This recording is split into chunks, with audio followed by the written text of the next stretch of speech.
اگر یہ کہتے کہ الا الذین آمنوا وعملوا الصالحات ووصوا بالحق ووصوا بالصبر، کہ وہ لوگ خسارے سے بچ جائیں گے، تباہی اور بربادی سے بچ جائیں گے جو ایمان لائے اور انہوں نے ایک عمل کیا اور انہوں نے حق کی وصیت کی اور حق کی اور صبر کی تاکید کی، تو مفہوم اور ہوتا۔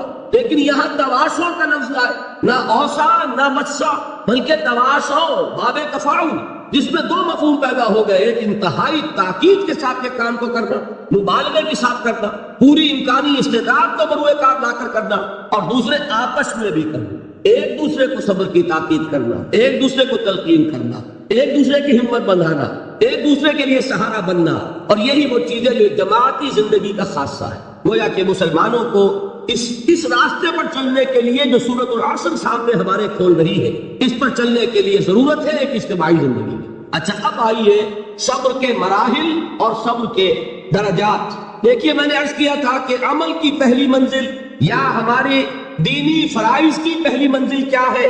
اسلام، اطاعت، تقوی، عبادت، خود اللہ کا بندہ بننا، خود اللہ کے اور اس کے رسول کی اطاعت کرنا۔ اگر ہم خود اللہ اور اس کے رسول کی اطاعت نہیں کرتے تو کسی کو کیا منہ لے کر کہیں کہ تم اللہ کو مانو اور اللہ کے رسول کو مانو؟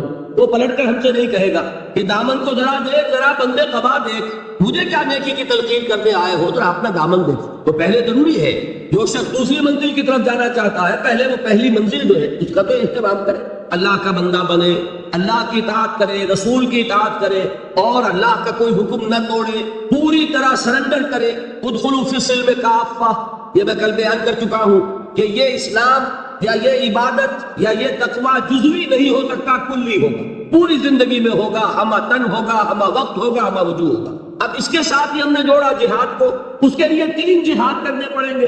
ایک جہاد اپنے نفس سے، ایک جہاد شیطان سے جو نفس کو بھڑکاتا ہے، نفس میں پھونکے مارتا ہے، نفسانی خواہشات میں اشتعال پیدا کرتا ہے، برائیوں کو مزین کر کے پیش کرتا ہے، اور تیسرے بگڑے ہوئے معاشرے سے، وہ معاشرہ کے جو آپ کو غلط راستے پر چلنے کے لیے دباؤ ڈالتا ہے۔ اگر ہجوم ایک طرف کو جا رہا ہو، جیسا کہ میں نے عرض کیا تھا، اس رخ پر چلنا بہت آسان، اس کے خلاف چلنا بہت مشکل ہو سکتا ہے۔ بہت زور لگا کر آپ 5 قدم آگے بڑھیں اور ایک ریلا آئے 10 قدم پیچھے لے جائے، یہ ہوتا ہے۔ تو یہ جہاد کی تین ایسپیکٹس جو ہے پہلی منزل کے جہاد کے، وہ ہم کل پڑھ چکے۔ اب یہاں صبر کا لفظ سمجھیے، 2 صبر ہوگے تو یہ کام ہو سکے گا۔ علماء کرام نے اس کے لیے کیا اصطلاحات وضع کی؟ صبر علی الطاعہ اور صبر عن المعصیہ۔ جیسے اطاعت اور تقوی ایک ہی چیز کے 2 رخ ہیں، اللہ کا حکم ماننا اطاعت، اللہ کے حکم کو نہ توڑنا تقوی۔ اسی طرح صبر علی الطاعہ، اطاعت پر جم جانا، قائم ہو جانا، سہارنا، ناگوار چیزوں کو برداشت کرنا۔ بڑی سخت سردی پڑ رہی ہے، فجر کا وقت ہے، گرم پانی کا اہتمام نہیں ہے، اب اس وقت فجر کی نماز کے لیے اٹھنا، ٹھنڈا پانی اگر ہے تو وضو تو کرنا ہوگا، اس ٹھنڈے پانی سے وضو کرنا، اس وقت لحاف سے نکلنا ہی بہت مشکل، ٹھنڈے پانی سے وضو کرنا اور مصیبت۔ یہ جب تک انسان میں صبر کا مادہ نہ ہوگا ممکن ہی نہیں۔ اس کو کہیں گے صبر علی الطاعہ، اطاعت پر صبر کرنا۔ ناگواری محسوس ہو رہی ہے، لیکن اس ناگواری کو برداشت کرتے ہوئے انسان اللہ کے حکم کے اوپر جمع رہے، اللہ کے حکم پر عمل کرے۔ یہ کیا ہے؟ یہ صبر ہے۔ اگر یہ صبر نہیں ہے تو ظاہر بات ہے کہ انسان اللہ کے اس حکم پر عمل نہیں کر سکے۔ اسی طریقے سے اب منفی رخ لیجئے، میں نے مثال دی تھی نا، ایک شخص رشوت پیش کر رہا ہے، آپ کہیں میجسٹریٹ ہیں یا کہیں آپ اور کسی ایسی پوزیشن میں ہے کہ آپ اس کو کوئی ناجائز فائدہ پہنچا سکتے ہیں، اور وہ آپ کو رشوت پیش کر رہا ہے۔ مال وہ چیز ہے جو نفس کو محبوب ہے، نفس جو ہے وہ آپ کو پٹی پڑھا رہا ہے کہ لو اس کو قبول کر لو۔ اس وقت اگر آپ اپنے آپ کو تھامیں گے نہیں، روکیں گے نہیں، تو کیسے آپ کر سکیں گے اس ٹیمپٹیشن کا مقابلہ؟ یہ ہوگا صبر عن المعصیہ، معصیت سے اپنے آپ کو روکنا اور صبر کرنا۔ دیکھیے اس کی کتنی اعلیٰ مثال ہے سورہ یوسف میں۔ حضرت یوسف علیہ السلام جوان ہے، نہایت حسین ہے، پھر وہ عورت جو ہے امراۃ العزیز، اتنے بڑے سرکاری افسر کی بیوی، وہ گناہ کی دعوت دے رہی ہے، اس وقت اپنے آپ کو تھامنا۔ قرآن مجید نے کہا ہے نا کہ وَلَقَدْ هَمَّتْ بِهِ وَهَمَّ بِهَا لَوْلَا أَن رَأَىٰ بُرْهَانَ رَبِّهِ۔ اس عورت نے تو اس برائی کا قصد کیا ہی تھا، حضرت یوسف کی طرف پیش قدمی کی ہی تھی۔ یوسف بھی کرتے اگر اپنے رب کی دلیل کو نہ دیکھ لیتے۔ اس وقت اللہ نے خصوصی دستگاری فرمائی، دستگیری، اس لیے کہ انسان کا نفس تو ظاہر بات ہے، وہ تو انسان کو خود حضور صلی اللہ علیہ وسلم کے خطبات میں آتا ہے کہ آپ جب بھی کہتے تھے کہ اے لوگوں اللہ کا تقوی اختیار کرو، تو سب سے پہلے اپنے نفس کو مخاطب کرتے تھے. اوصیکم و نفسی بتقوی اللہ، لوگوں میں تمہیں بھی وصیت کر رہا ہوں. دیکھیے یہ اوصیکم کوئی آ گیا، اوصا یوصی ایصال باب افعال. اوصیکم و نفسی بتقوی اللہ، لوگوں میں تمہیں بھی وصیت کر رہا ہوں اور اپنے نفس کو بھی وصیت کرتا ہوں کہ وہ اللہ کا تقوی اختیار کرے. تو یہ نفس کو تھامنا، روکنا ان چیزوں سے جو اسے مرغوب ہے، یہ ہے صبر عن المعصیہ. اور جو حکم دیا جا رہا ہے اس پر عمل پیرا ہونے میں جو ناگوار صورت پیش آ رہی ہے، نفس تو چاہ رہا ہے سو، ادھر معلوم ہے کہ اذان ہو چکی ہے، فجر کی جماعت کا وقت ہے، وہ کشمکش ہو رہی ہے. اس وقت جو ہے نفس کے اس تقاضے کو پیچھے ڈال کر اور اللہ کے حکم پر کاربند ہونا، یہ کیا ہے؟ صبر علی الطاعہ، اطاعت پر صبر، معصیت سے صبر. ایک مثبت صبر، ایک منفی صبر، یہ دو صبر ہوں گے تو پہلی منزل صبر. بات سمجھ میں آ گئی؟ اب آئیے دوسری منزل. دوسری منزل کیا تھی؟ یاد کیجئے، دعوت، تبلیغ، تلقین، نصیحت، دوسروں کو کہنا، اسی میں امر بالمعروف نہی عن المنکر. اب یہاں کیا ہوگا؟ اس میں میں چاہتا ہوں کہ ذرا ایک آیت کے حوالے سے، میں نے کل کہا تھا نا کہ وہ 3 باتیں میں یہاں چھوڑ رہا ہوں، وہ 3 باتیں آج سمجھ لیں. وہ 3 باتیں ہیں سورہ نحل کی ایک آیت کے حوالے سے، اتنی چھوٹی وہ ہے کہ وہ آپ کو یاد ہو جائے. ادعو الی سبیل ربک بالحکمت والموعظۃ الحسنۃ وجادلہم باللتی ہی احسن.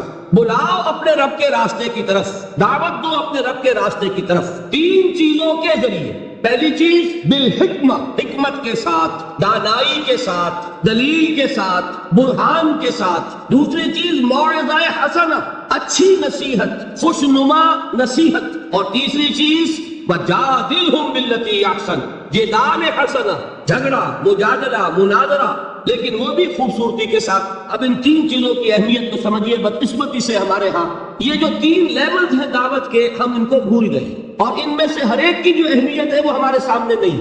یہ تو میں مانتا ہوں کہ یہ صرف نبی کی ذات ہوتی ہے جو اتنی جامع ہوتی ہے کہ وہ 3 لیول پر بیک وقت کام کرتے ہیں، اور غیر نبی سے آپ اس کی توقع نہیں کر سکتے. شخصیتوں کے اندر جو محدود اوصاف ہوتے ہیں وہ کسی ایک لیول پر بھی کام کر لے تو بہت بڑی بات ہے. 3 لیول پر کام کرنا جو ہے وہ تو جیسا کہ میں نے عرض کیا وہ انبیاء کے لیے تو ہوتا ہے. وہ 3 لیول کیا ہے؟ دیکھیے، ہر سوسائٹی میں، ہر معاشرے میں ایک اونچا طبقہ ہوتا ہے. اونچا میں دولت کے اعتبار سے نہیں کہہ رہا، اونچا سیاسی اقتدار کے اعتبار سے نہیں کہہ رہا، اونچا طبقہ ذہنی اعتبار سے، فکری اعتبار سے، عقلی اعتبار سے، جنہیں آپ کہتے ہیں انٹیلیجنسیا، جنہیں آپ کہتے ہیں انٹلیکچوئل مائنورٹی. ہوتا تو ہے بہت تھوڑا سا، مائنورٹی ہے، وہ اکثریت نہیں ہوتی، اکثریت عوام الناس کی ہے. انٹیلیجنس کیا تو تھوڑا ہوگا، انٹلیکچوئل مائنورٹی اسے کہتے ہی مائنورٹی ہے کہ وہ اقلیت ہوتی ہے، ذہین اقلیت. اسی کے لیے ایک اور اصطلاح استعمال ہوتی ہے، دی brain trust of the society. آج کل امریکہ وغیرہ میں تھنک ٹینکس، یہ ایک خاص ان کے ادارے وجود میں آ رہے ہیں کہ مفکرین کو جمع کیا جائے اور ان کی جو فکری صلاحیتیں ہیں ان سے استفادہ کیا جائے. اب ایک آدمی جو ہے وہ مظاہر تو بیٹھا نظر آ رہا ہے، کوئی کام ہی نہیں کر رہا. آپ کو کیا پتا وہ فکری اور ذہنی اعتبار سے کس فضا میں ہے، کس عالم میں ہے، وہ کیا کر رہا ہے، کیا سوچ رہا ہے. آپ کو کیا؟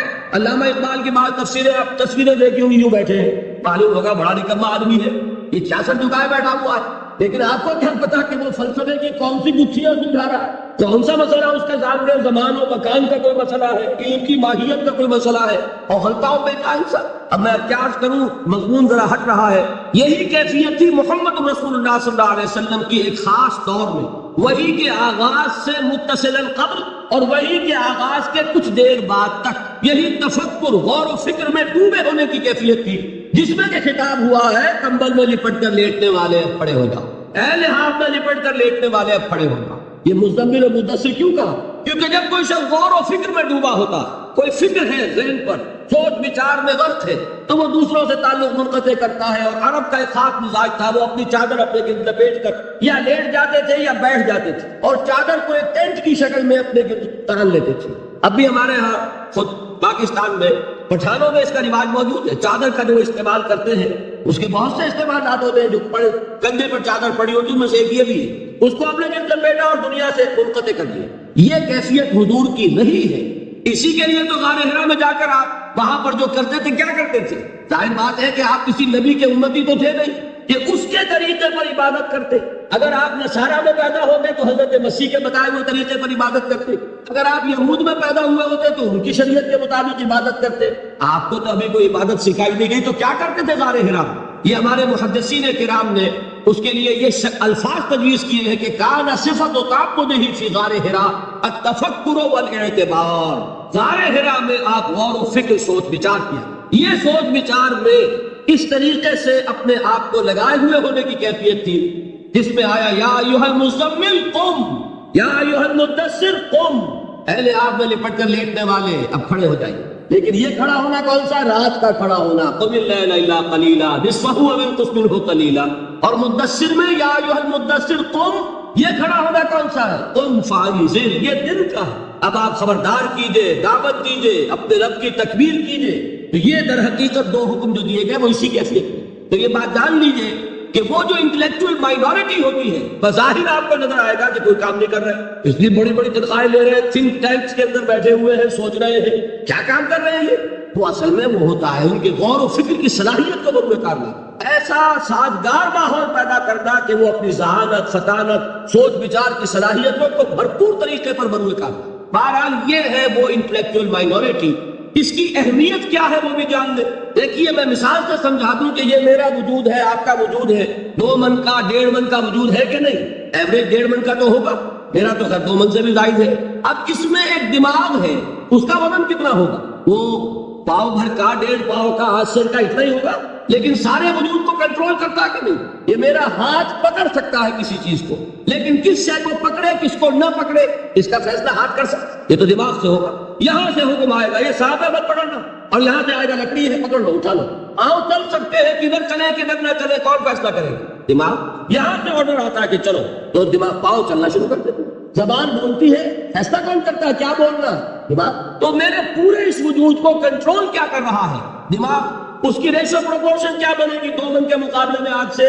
اسی طریقے پر آپ سمجھیے کہ انسانی معاشرے میں وہ برین ٹرسٹ جو ہے، انٹلیکچوئل مائنورٹی ہوتی بہت کم ہے لیکن بڑی اہم ہوتی ہے. جدھر کا ادھر رخ ہو جائے گا، جس طرف ان کا رخ ہو جائے گا ادھر معاشرہ خود بخود چل پڑتا. یہ جو انٹلیکچوئل مائنورٹی ہے یہ واز سے کسی بات کو نہیں مانتی، واز سننے کو تیار نہیں. اس کا تقاضا کیا ہوتا ہے؟ عقل سے بات کرو، دلیل لاؤ، دلیل سے مانو، دلیل سے بنواؤ، ہے کہ نہیں؟ بلکہ میں نے آپ کو بتایا تھا کہیں واز ہو رہا ہو تو مسکراتے رہتے ہیں، اول تو آئیں گے نہیں. کہیں پھنس گئے مجبوری کو تو زیر لب مسکراتے رہیں گے کہ یہ واز فرما رہے ہیں بھائی کو عقل سے بات کرو، کو دلیل سے بات کرو. اب یہ کہہ دینا تو آسان ہے، فرائڈ کا نظریہ بڑا گمراہ ہے، بہت غلط ہے. بھائی دلیل سے ثابت بھی کرو. یہ کہنا آسان ہے مارکس کا نظریہ کفر ہے، لیکن کچھ ثابت تو کرو اس میں کیا خرابی ہے. یہ ہے اصل میں جو سب سے ٹاپ کے لیول کی تبلیغ ہے، وہ یہ ہے دلیل سے، برہان سے، غلط نظریات کا عقلی دلائل سے ابطال. یہ بات یوں غلط ہے، یہ نظریہ باطل ہے، یہ تصور صحیح نہیں ہے، دلیل سے ثابت کیا. یہ ہے کس کے لیے؟ انٹلیکچوئل مائنورٹی کے لیے. اس کو کہا ادعو الی سبیل ربک بالحکمت، وزڈم کے ساتھ، دانائی کے ساتھ، عقلی دلائل کے ساتھ، براہین کے ساتھ اللہ کے راستے کی طرف بلاؤ. دوسرا لیول کیا ہے عوام الناس کا؟ وہ لیول ہے عام لوگ، ان کے ذہنوں میں کوئی سناس نہیں، کوئی غلط نظریہ نہیں. انہوں نے تو جیسے آپ کہتے ہیں کلین سلیٹس ہیں، اس کے اوپر آپ جو چاہیں لکھ دیں، اور اگر کسی سلیٹ پر پہلے سے لکھا ہوا ہے تو پہلے اسے صاف کرنا پڑتا ہے تب لکھے. تو وہ جو ہوتے ہیں یہی نقلیت، ان کے تو ذہنوں کی پہلے صفائی کرنی پڑتی ہے. اگر ڈارون کا نظریہ بیٹھا ہوا ہے تو وہ نکالیں گے تو قرآن مجید میں جو آیا ہے قصہ آدم و ابلیس 7 مرتبہ، وہ ڈارون کا نظریہ نکلے گا تو بیٹھے گا. تو ڈارون کا نظریہ وہاں ہے، وہ حجاب بنا ہوا ہے، وہ قصہ آدم و ابلیس کو پڑھتا ہوا مسکراتا ہوا گزر جاتا. کیا بچگانہ باتیں ہو رہی، معاذ اللہ ثم معاذ اللہ ثم معاذ اللہ، اس کے ذہن میں بیٹھا ہوا ڈارون کا فلسفہ. اب پہلے وہ ڈارون کا فلسفہ، اسی کو کہا ہے نا کسی نے کہ گلا تو گھونٹ دیا اہل مدرسہ نے تیرا، کہاں سے آئے صدا لا الہ الا اللہ. ذہن بدلا گیا، فکر بدلی گئی، سوچ بدلی گئی. کہیں ڈاروین ہے، کہیں فرائڈ ہے، کہیں مارکس ہے، کہیں ایڈلر ہے، کہیں برٹرینڈ رسل ہے، کہیں سارترے ہے. یہ ذہنوں کے اندر تو یہ بیٹھے ہوئے ہیں. تو اب کہاں سے بات آئے؟ اسی کو کہا تھا اکبر الہ آبادی نے کہ غزالی و رومی کی بھلا کون سنے گا، محفل میں چھڑا نغمہ اسپینسر و مل ہے. جان سٹورٹ مل، اس کا فلسفہ یہ ہے، اس نے یہ فرمایا ہے. جس کے دماغ میں یہ بیٹھا ہوا ہے وہ غزالی کی بات کہاں سنے گا، رومی کی بات اس کے پلے کہاں پڑے گی. تو اس کے لیے لیے تو ہے وہ بڑا کٹھن کام، اور کٹھن کام ہونے ہی کی وجہ سے ہم کرتے نہیں۔ عوام الناس میں واعظ سے نصیحت کرنا، تبلیغ کرنا یہ آسان ہے، لہذا ہمارے ہاں اس وقت جو کام ہوتا ہے وہ اسی بنیاد پر ہوتا ہے، اسی لیول پر ہوتا ہے۔ واعظ ہے، نصیحت ہے، میں اس کی نفی نہیں کر رہا، عوام کے لیے وہی مفید ہے۔ عوام کو آپ خامخواہ فلسفے پہ پڑھانے بیٹھ جائے تو یہ بھی در حقیقت ان کے ساتھ ظلم ہوگا۔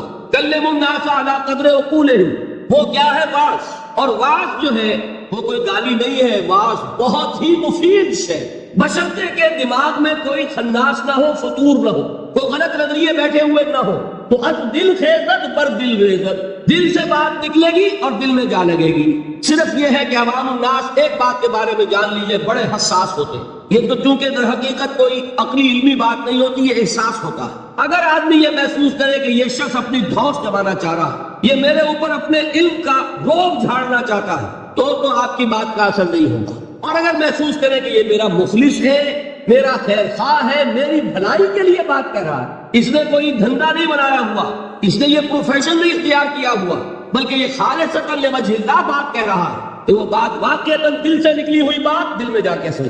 یہ ہے عوام الناس کے۔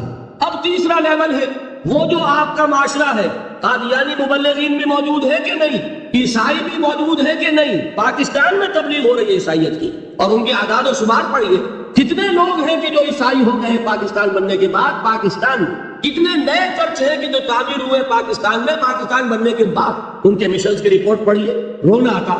وہ کیوں ہے کہ ان کے پروفیشنز ہے، پروفیشنل پادری ہیں، بڑی ٹریننگز لے کر آتے ہیں، کروڑوں روپے کے بجٹ ہیں ان کے مشنز کے، پوری حکومتیں ان کی پشت پر ہے، وہ اندر ہی اندر دیمک کی طرح چکر۔ اب ان کا مقابلہ کرنا ضروری ہے، اگر مقابلہ نہیں کریں گے تو نتیجہ کیا نکلے گا کہ ان کا ایک اثر قائم ہو جائے، جس چیز کا نام آپ مناظرہ کہتے ہیں۔ اور آج ہمارے بعض تعلیم یافتہ لوگ مناظرے کو گھٹیا چیز سمجھتے ہیں، بری چیز سمجھتے ہیں، لیکن یہ جان لیجئے کہ مناظرہ بھی ضروری ہے، اس لیے کہ اگر یہ نہیں کریں گے تو آپ کے اپنے عوام جو ہے ان کے زیر اثر آ جائیں گے۔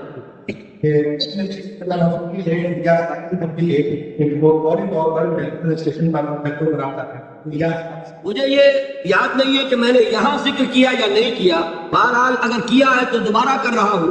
جب انگریز ہندوستان میں آیا تو ایک طرف تو انگریز کی حکومت قائم ہو رہی، ہم جو ہے مرعوب ہو گئے، محکوم بھی ہوئے، محکوم مرعوب بھی ہو جاتا، دوسری طرف ان کے پادریوں کی فوج آ گئی عیسائیت کی تبلیغ کے لیے، اور یہ لوگ بڑے ٹرینڈ تھے، عربی پڑھ کر آتے تھے، فارسی سیکھ کر آتے تھے، قرآن پڑھ کر آتے تھے، تاکہ وہ ٹاک ٹاک کر حملے کر سکیں اسلام پر۔ اب ہمارے علماء کی اس اعتبار سے ٹریننگ نہیں تھی، وہ تو ہر کام کے لیے ٹریننگ ہوتی ہے، اب انہیں تو چونکہ مسلمان ملک تھا، فتویٰ دینا ان کا کام تھا، کیا چیز ضروری ہے، کیا حرام ہے، کیا جائز ہے، کیا ناجائز ہے۔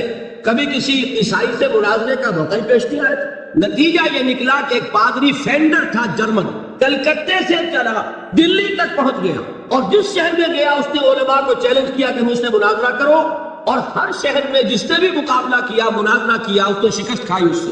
پھر وہ جامع مسجد دہلی کی سیڑھیوں پر کھڑے ہو کر اعلان کرتا ہے کہ میں کلکتے سے چل کر یہاں تک آ گیا ہوں اور کوئی مسلمان عالم میرا مقابلہ نہیں کر سکا، میں آج جامع مسجد دہلی کی سیڑھیوں سے چیلنج دے رہا ہوں پورے ہندوستان کے علماء کو کہ کوئی شخص مجھ سے مناظرہ کرے۔ اب آپ سوچئے اس کو، اگر اس وقت کوئی اس کے مقابلے میں نہ آتا تو آپ کے عوام کے اوپر کیا اثر قائم ہوتا؟ ایک طرف انگریز حاکم ہے، ہم محکوم ہیں، اس کی تہذیب سے ویسے ہی مرعوب ہو گئے، دوسری طرف یہ کہ ہمارے علماء بھی مار کھا گئے، عوام میں جس جنگل کی آگ کی طرح عیسائیت پھیلتی، اس کا تصور نہیں کر سکتا۔ اس وقت اللہ کا ایک بندہ، یہ اللہ کی سنت ہے، اقبال کا بڑا پیارا شعر ہے، خون اسرائیل آ جاتا ہے آخر جوش میں، توڑ دیتا ہے کوئی موسیٰ طلسم سامری۔ اللہ تعالیٰ نے بر وقت اٹھا دیا۔ وہ اقبال نے مصرع استعمال کیا ہے حضرت مجدد الفسانی رحمت اللہ علیہ کے لیے کہ اللہ نے بر وقت کیا جس کو خبردار، وہ ہند میں سرمایہ ملت کا نگہبان، اللہ نے بر وقت کیا جس کو خبردار۔ اسی طرح کی ایک شخصیت مولانا رحمت اللہ کیرانوی رحمت اللہ علیہ، وہ آئے میدان میں سب ٹھوک کر، انہوں نے مناظرہ کیا، پادری فینڈر کو ایسی شکست فاش ہوئی کہ پھر وہ ہندوستان چھوڑ کر بھاگا۔ اس نے جا کر پھر ترکی میں ڈیرا لگایا، اس وقت تک ابھی خلافت تھی ترکی کی، خلافت عثمانی، وہاں جا کر ڈیرا لگایا، وہاں کا کوئی عالم مقابلہ نہیں کر سکا۔ یہ مولانا رحمت اللہ کیرانوی گئے تھے حج کے لیے، جب دارالخلافہ میں خبر پہنچی کہ یہ ہے وہ شخص جس نے شکست دی تھی فینڈر کو، تو وہاں سے ایک ریکویسٹ آئی کہ حضرت یہاں تشریف لائیے، اس پادری نے ہمارا ناطقہ بند کیا ہوا ہے۔ تو وہ وہاں سے دعوت پر اب جا رہے ہیں ترکی۔ اسے فینڈر کو جب خبر ملی کہ مولانا رحمت اللہ آ رہا ہے، مولوی رحمت اللہ، وہ وہاں سے بھی ایسا بھاگا مقابلہ نہیں کر سکا۔ یہ ہے، دیکھیے اس کی ضرورت ہے، اس کی بھی ضرورت ہے۔ اب یہ میں بتا دوں آپ کو، ایک شخص یہ تینوں کام نہیں کر سکتا۔ ایک شخص انٹلیکچوئل لیول پر بھی کام کرے، ایک شخص سرمن اور واعظ کی سطح پر بھی کام کرے، اور وہ شخص مناظرے بھی کرے۔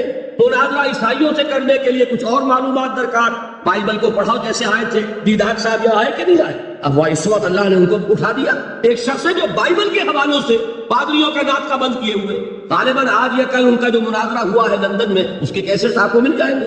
یہ اللہ کا بڑا فضل ہے کہ اس وقت ایک شخص عالم اسلام میں ایسا اٹھ کھڑا ہوا کہ کئی جگہ پر وہ پادری لوگ جو شکست کھا چکے۔ تو یہ اللہ کی طرف سے اب یہ صلاحیت آپ اگر کہیں احمد دیدار صاحب سے کہ ایک قادیانی سے بھی مناظرہ کرو تو نہیں کر سکیں گے۔ اس کی وجہ یہ کہ اسپیشلائزیشن کا معاملہ ہے۔ قادیانی سے مناظرہ کرنے کے لیے وہ قادیانی کی ساری کتابیں پڑھی جائے، اس کا سارا لٹریچر کھنگالا جائے اپنے دل پر جبر کر کے، تبھی تو کر سکے گا نہیں۔ تو ایک شخص سارے کام نہیں کر سکتا۔ اس کے لیے ضرورت کیا ہے؟ اداروں کی ضرورت ہے جہاں پول اپ کیے جائیں صلاحیتیں، کہ جو لوگ انٹلیکچوئل لیول پر کام کر سکتے ہیں وہ اس لیول پر تیاری کریں، جو لوگ عوامی سطح پر بعض اور نصیحت کے ذریعے سے عوام الناس کو اللہ کی طرف بلا سکتے ہیں وہ اس کا کام کریں۔ پھر جو جدال کرنے والے ہیں، مناظرہ اور مجادلہ، وہ آئے اور وہ اپنے مختلف جو ہیں جتنے بھی ان کے اندر وہ اسپیشلائز کرے اور ان کا مقابلہ کرے۔ ہندوستان میں عیسائیوں کی طرف سے حملہ ہوا اسلام پر، اور اسی وقت ہوا تھا آریہ سماجیوں کی طرف سے۔ آریہ سماجیوں سے مناظرے کرنے میں مولانا ثناء اللہ امرتسری، ان کو اللہ نے ایک صلاحیت دی، اور یہ غلام احمد قادیانی بھی جو پہلے مشہور ہوا وہ در حقیقت انہیں مناظروں کی وجہ سے آریوں کے مقابلوں میں کچھ نے فتح حاصل ہوئی، کچھ عیسائیوں کے مقابلے میں فتح حاصل کی تو مسلمانوں میں پاپولر ہو گیا، اور اب جو دماغ میں خداش پیدا ہوا، ظرف کم ہو تو زیادہ پڑ جائے تو چھلک جاتا ہے، لہذا میں یہ ہوں اور میں وہ ہوں اور میں نبی ہوں اور میں فلاں ہوں۔ پھر یہ دعوے اس نے کیے، فضل و اضل، گمراہ ہوا اور نہ معلوم کتنوں کو گمراہ کر گیا۔ لیکن اپنی جگہ یہ بات سمجھ لیجئے کہ دعوت کے یہ تینوں لیول ضروری ہیں۔ ادعو الی سبیل ربک بالحکمت والموعظۃ الحسنۃ وجادلھم باللتی احسن۔ یہ تین چیزیں نوٹ کر لیجئے۔ جیسے پہلی سطح پر تین جہاد تھے، نفس سے جہاد، شیطان سے مقابلہ، اور بگڑے ہوئے معاشرے کے غلط دباؤ کا مقابلہ، وہاں صبر کیا تھا؟ صبر عن المعصیہ، صبر علی الطاعہ۔ اب یہاں کون سا صبر درکار؟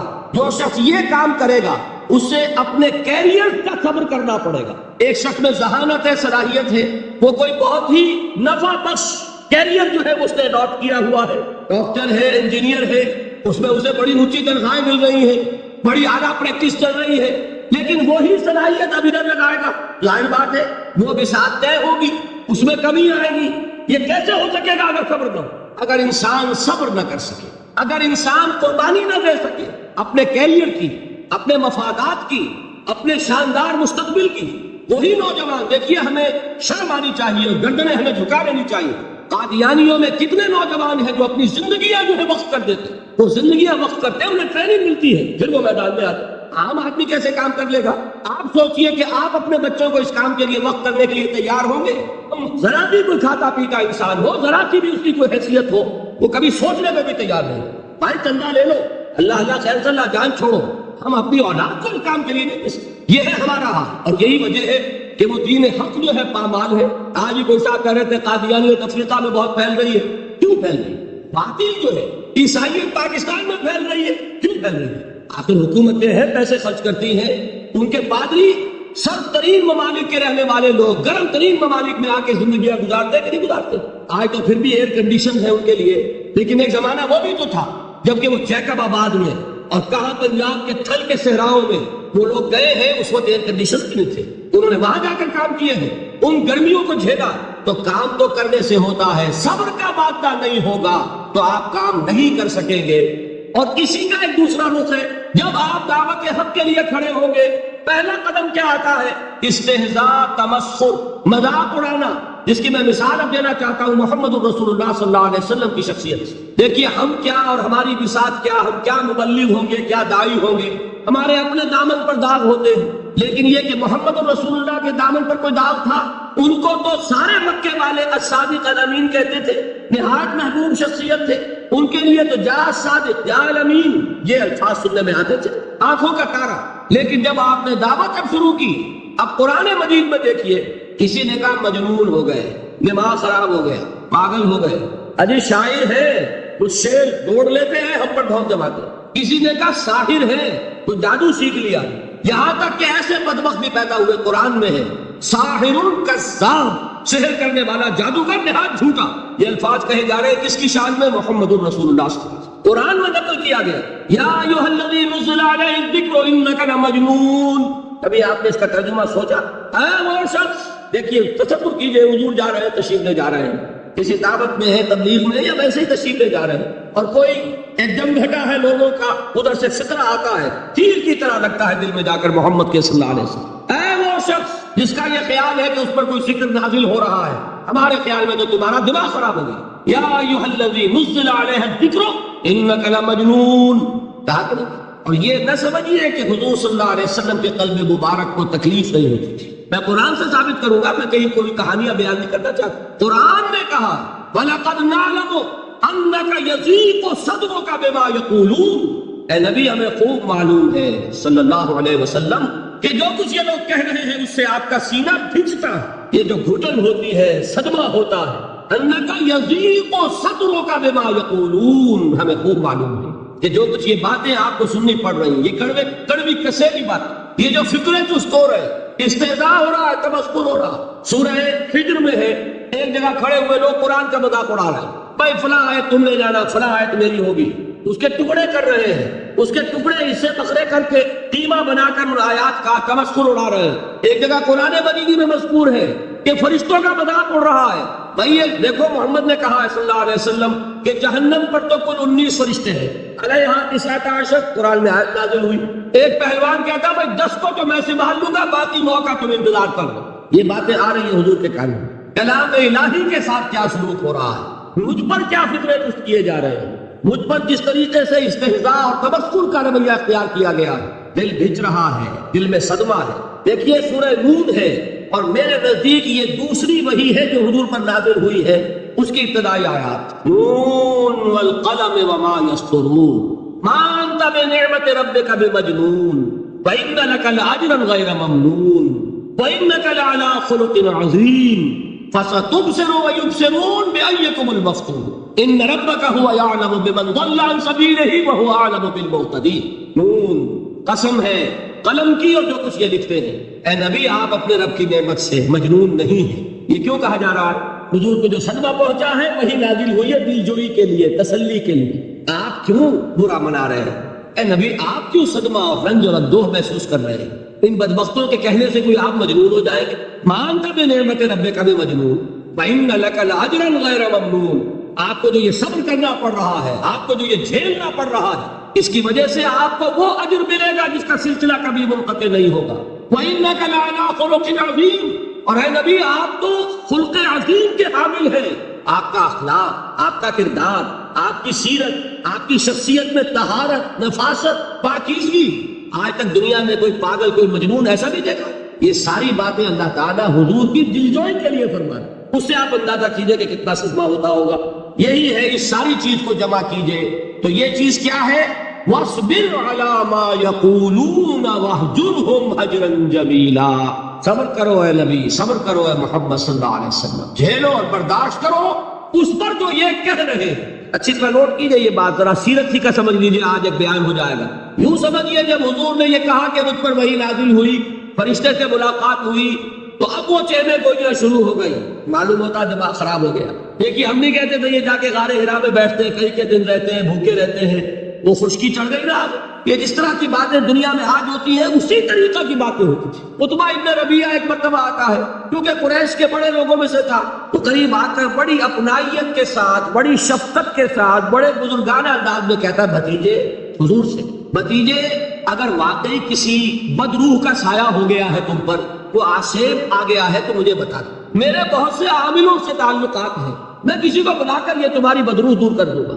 اب آپ سوچئے کیا بیتی ہوگی حضور کے دل پر. یہ وہ کیفیات ہے اور یہ نوٹ کر لیجئے 4 برس تک یہی شکل رہی ہے. مخالفت اسی نوع سے ہوئی ہے جس کو کہتے ہیں فزیکل پرسیکیوشن، جسمانی تشدد. وہ پہلے 4 سال نہیں ہوا. اس کی وجہ کیا ہے کہ در حقیقت جب بھی کبھی کوئی ایسی دعوت اٹھتی ہے، اب مجھے اجازت دیجیے میں ایک لفظ انقلاب یہاں استعمال کر لوں، انقلابی دعوت. کل میں نے کہا تھا نا، ایک ہوتی ہے خالص مذہبی تبلیغ، ایک ہوتی ہے انقلابی تبلیغ. مذہبی تبلیغ کی سب سے بڑی مثال عیسائیت کی تبلیغ، اور انقلابی تبلیغ کی سب سے بڑی مثال اشتراکی تبلیغ. میں باہر سے مثالیں دے رہا ہوں، اندر سے نہیں دینا چاہتا. آگے یہ کہیں قدر گفتے باقی فکر کرو. آگے انسان اپنی عقل سے کام لے، سوچے، غور و فکر کرے. تو یہ انقلابی تبلیغ تھی محمد الرسول اللہ صلی اللہ علیہ وسلم. اور انقلابی تبلیغ کے اندر یہ بات جان لیجئے کہ پہلا رد عمل جو ہوتا ہے معاشرے کا وہ یہ ہوتا ہے کہ کوئی ایسی بات گھبرانے کی نہیں ہے. ایک آدمی کا دماغ خراب ہو گیا ہے اور کچھ سر پھرے قسم کے چند نوجوان اس کے ساتھ ہیں. ایسی کیا بات ہے گھبرانے کی؟ مشتے خاک ہے، بس ان کو چٹکیوں میں اڑاؤ.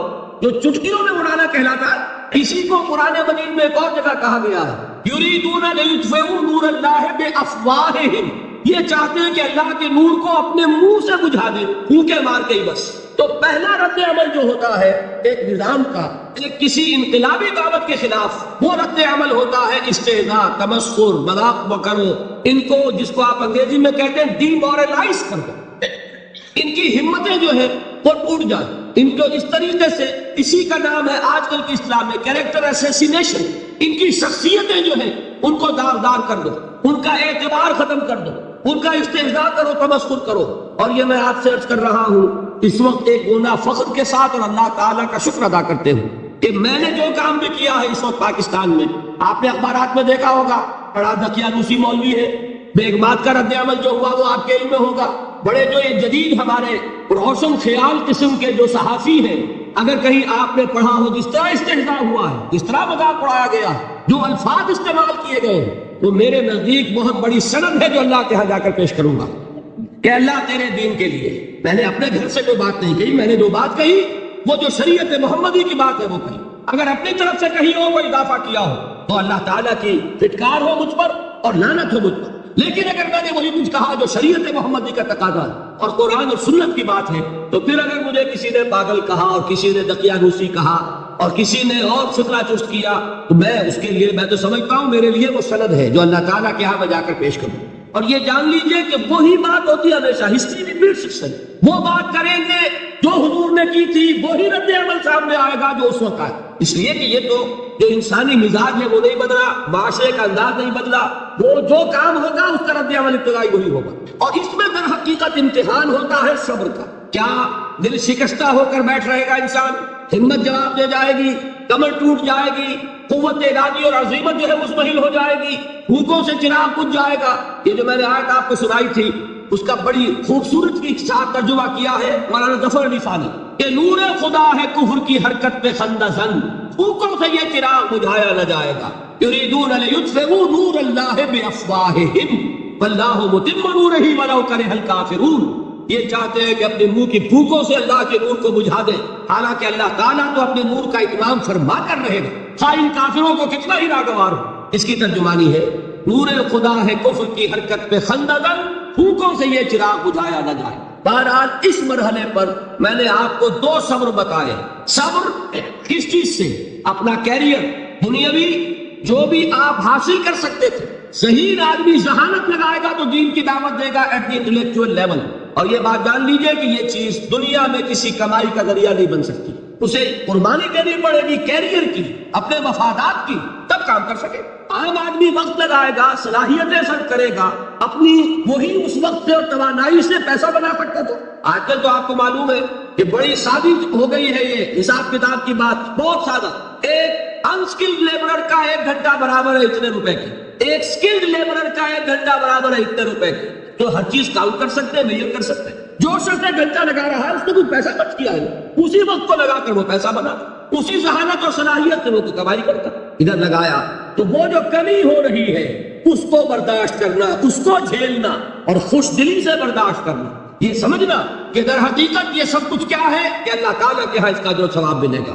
یہ صبر کا ایک رخ اور استہزاء ہو، تمسخر ہو، مذاق اڑے، فطرے چست ہو، دقیانوسی کہا جائے، ریئیکشنری کہا جائے، یہ بڑے ریئیکشنری ہیں، یہ بڑے پچھلے زمانے کے لوگ ہیں، اگلے وقتوں کے ہیں یہ لوگ، انہیں کچھ نہ کہو، جو کہا جائے سنو، وَاصْبِرْ عَلَىٰ مَا يَقُولُونَ وَاهْجُرْهُمْ هَجْرًا جَمِيلًا، اور صبر کیجئے محمد صلی اللہ علیہ وسلم۔ دیکھیے کوئی پہلو ایسا نہیں ہے جس میں ہمیں ہدایت قرآن مجید سے اور سیرت محمد صلی اللہ علیہ وسلم سے مل لگی۔ اگر اللہ تعالیٰ مقام دعوت پر فائز ہونے کی توفیق عطا فرما دے تو جو مرحلے پیش آئیں گے وہ آپ کو نظر آ جائیں گے سیرت محمدی میں صلی اللہ علیہ وسلم، اور اس وقت حضور سے جو کہا گیا اس سے آپ کے دل پر بھی، اس کے زخمی جو آپ کا دل ہے، آپ کے احساسات ہیں، اس پر مرہم رکھا جائے گا۔ وَلَقَدْ نَعْلَمُ أَنَّكَ يَضِيقُ صَدْرُكَ بِمَا يَقُولُونَ، ہمیں خوب معلوم ہے کہ جو کچھ آج تمہیں سننا پڑ رہا ہے اس سے تمہارا سینہ دھڑکتا ہے، تمہیں رنج اور صدمہ ہوتا ہے، لیکن وَاصْبِرْ عَلَىٰ مَا يَقُولُونَ، جو کچھ یہ کہہ رہے ہیں اس پر صبر کیجئے، اس کو جھیلیے اور برداشت۔ اچھا، اس مرحلے پر صبر کی ایک تیسری شکل ہے، اس کو بھی سمجھ لیجئے۔ وہ صبر ہے جو میں نے سورہ حامیم السجدہ کے حوالے سے آپ کے سامنے رکھا ہے۔ مقام دعوت پر جو شخص فائز ہو گیا ہو اس کے لیے یہ صبر لازم ہے کہ لوگ گالیاں دیں وہ دعائیں دیں، لوگ پتھراؤ کریں وہ پھول پیش کرے، اگر نہیں کرے گا دعوت نہیں آگے بڑھے۔ اچھی طرح سمجھ، یہ جو قانون ہے السن بالسن والعین بالعین، آنکھ کا بدلہ آنکھ اور دانت کے بدلے دانت اور کان کے بدلے کان، یہ قانون ہے شریعت کا۔ یہ قانون مقام دعوت پر نہیں چلتا، مقام دعوت کا قانون اور ہے، جھیلو، برداشت کرو، مارے کھاؤ، ہاتھ نہ اٹھا۔ اس کا نام ہے پیسو ریزسٹنس، جو میں نے کل کہا تھا نا، یہ تین مجھے اصطلاحات آپ کو بتانی ہے اور اس کا مفہوم۔ تیسرے لیول پر جب آپ آ جائیں گے اقامت دین کی جدوجہد میں، اس کے لیے پہلا صبر کیا ہے؟ صبر محض۔ اب میرے پاس کوئی اور لفظ نہیں ہے ترجمہ کرنے کے لیے۔ صبر محض سے کوئی بات شاید بہت سے حضرات کی سمجھ میں نہیں آئے گی۔ صرف صبر کیا مانی؟ پیسو ریزسٹنس، لوگ گالیاں دیں تم دعائیں دو، لوگ تمہیں مار رہے ہو تم ہاتھ مت اٹھاؤ۔ یہ جو پیسو ریزسٹنس ہے مقام دعوت کے لیے یہ لازم۔ اصل میں حضرت مسیح علیہ السلام کے جو جملے عام طور پر ہمارے ہاں مشہور ہیں، بائبل میں ہیں، ان پر ہمارے کچھ علماء فطرے چست کر دیتے ہیں کہ یہ بڑی غیر فطری تعلیم ہے، یعنی حضرت مسیح کے یہ جملے نہیں ہو سکتے، اس لیے کہ شریعت کا قانون تو یہ ہے کہ تمہارے کوئی تھپڑ مارے تو تم تھپڑ مارو۔ قصاص وَلَكُمْ فِي الْقِصَاصِ حَيَاةٌ يَا أُولِي الْأَلْبَابِ ہے کہ نہیں؟ اے ہوش مندو، قصاص میں زندگی ہے، بدلہ نہیں لوگے تو شریروں کی حوصلہ افزائی ہوگی۔ اس نے آج تمہارے تھپڑ مارا ہے، تم نے بدلہ نہیں لیا، کل وہ کسی اور کے لگائے گا، اس کو تو یوں سمجھیے نا کہ عادت پڑے گی۔ معاشرے کی درستی کے لیے ضروری ہے کہ بدلہ ہو۔ ایک تھپڑ اس نے لگایا ہے تو تھپڑ اس کے لگے تو اس کے بھی توبہ طبق روشن ہو، تاکہ کسی اور کو تھپڑ مارنے کی ضرورت اس میں نہ ہو۔ یہ صحیح ہے کہ معاشرے کی درستی اسی میں، لیکن جو دعوت کا معاملہ ہے بالکل جدا ہے، اس کے قانون اور حضرت مسیح کے الفاظ کیا تھے یا نہیں، بہرحال انجیل میں یہ ہے، اور میں جو بات عرض کر رہا ہوں یہ ہے کہ وہ بالکل صحیح ہے۔ مقام دعوت کے دوران یہی طرز عمل صحیح ہے، اور یہی طرز عمل محمد رسول اللہ نے صلی اللہ علیہ وسلم اپنے ساتھیوں کو تلقین فرمایا۔ وہ کیا ہے؟ وہ الفاظ جو ہے انجیل کے وہ یہ ہے کہ اگر کوئی تمہارے داہنے گال پر تھپڑ مارے بایاں بھی پیش کرو، اگر کوئی تمہارا چوغا لینا چاہے نالش کر کے تو تم اس کو کرتا بھی اتار کے دے دو، اگر کوئی تمہیں بیگار میں 1 کوس لے کے جانا چاہے تم 2 کوس اس کے ساتھ جاؤ۔ اس پر کہا گیا کہ یہ بڑی غیر فطری تعلیم ہے۔ یقیناً قانون کے اعتبار سے غیر فطری ہے، دعوت کے اعتبار سے یہ لازمی ہے۔ یہی دعوت کا یہی قانون ہے جو 12 برس تک مکے میں محمد رسول اللہ نے نافذ کیا۔ صحابہ کو کیا حکم تھا؟ تمہیں کتنا ہی مارا جائے تم جواب میں کوئی کارروائی نہیں کر سکتے۔ نو ریزسٹنس، نو ریٹیلیشن۔ ریزسٹنس تو ہے، پیسو ریزسٹنس۔ ریزسٹنس کیا ہے؟ کہ پیچھے مت ہٹنا۔ وہ سارا دباؤ کیوں دے رہے تھے کہ تم اپنا تعلق منقطع کرو محمد سے صلی اللہ علیہ وسلم، تم توحید کو چھوڑو، اپنے آبائی دین میں آؤ۔ اسی کے لیے پریشرائز کر رہے تھے۔ حضرت بلال کو مار رہا ہے امیہ ابن خلف، حضرت خباب بن الارت رضی اللہ تعالیٰ عنہ کو دہتے ہوئے انگارے زمین میں بچھا کر اور اس کے اوپر ننگی پیٹھ لٹا دیا۔ آپ ذرا تصور کیجئے، ایک شخص دیکھ رہا ہے کہ دہتے ہوئے انگارے بچھائے جا رہے ہیں، یہ میرے لیے تیار کیے جا رہے ہیں، اور پھر حکم دیا جاتا ہے کرتا اتار دو، کرتا اتار دیتا ہے، لیٹ جاؤ، لیٹ جاتا ہے۔ کیوں؟ بڑی خیر فطری بات ہے یہ تو، اسے ہاتھ پاؤں مارنے چاہیے۔ ایک آدمی ڈیسپریٹ ہو جائے تو آپ کو معلوم ہے اس کے اندر طاقت بہت آ جاتی ہے، اسے نظر آ رہا ہو کہ مجھے تو بھون دیں گے، کباب بنا دیں گے، تو اگر اسے اجازت ہو 2-4 کو مار کر مرے گا۔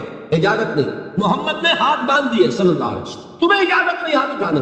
یہ بعد میں سورہ نساء میں یہ الفاظ نازل ہوئے کہ مسلمانوں ایک زمانہ یہ تھا کہ تمہیں حکم تھا کفو ایدیکم، اپنے ہاتھ بندے رکھو. You are not allowed to retaliate. ڈٹے رہو، جمے رہو، کھڑے رہو، صبر کرو، جھیلو، برداشت کرو، پیچھے نہ ہٹنا. نہ محمد کے دامن کو چھوڑنا صلی اللہ علیہ وسلم، نہ توحید کا دامن چھوڑنا، لیکن ہاتھ اٹھانے کی اجازت. بتائیے کہاں گیا قانون؟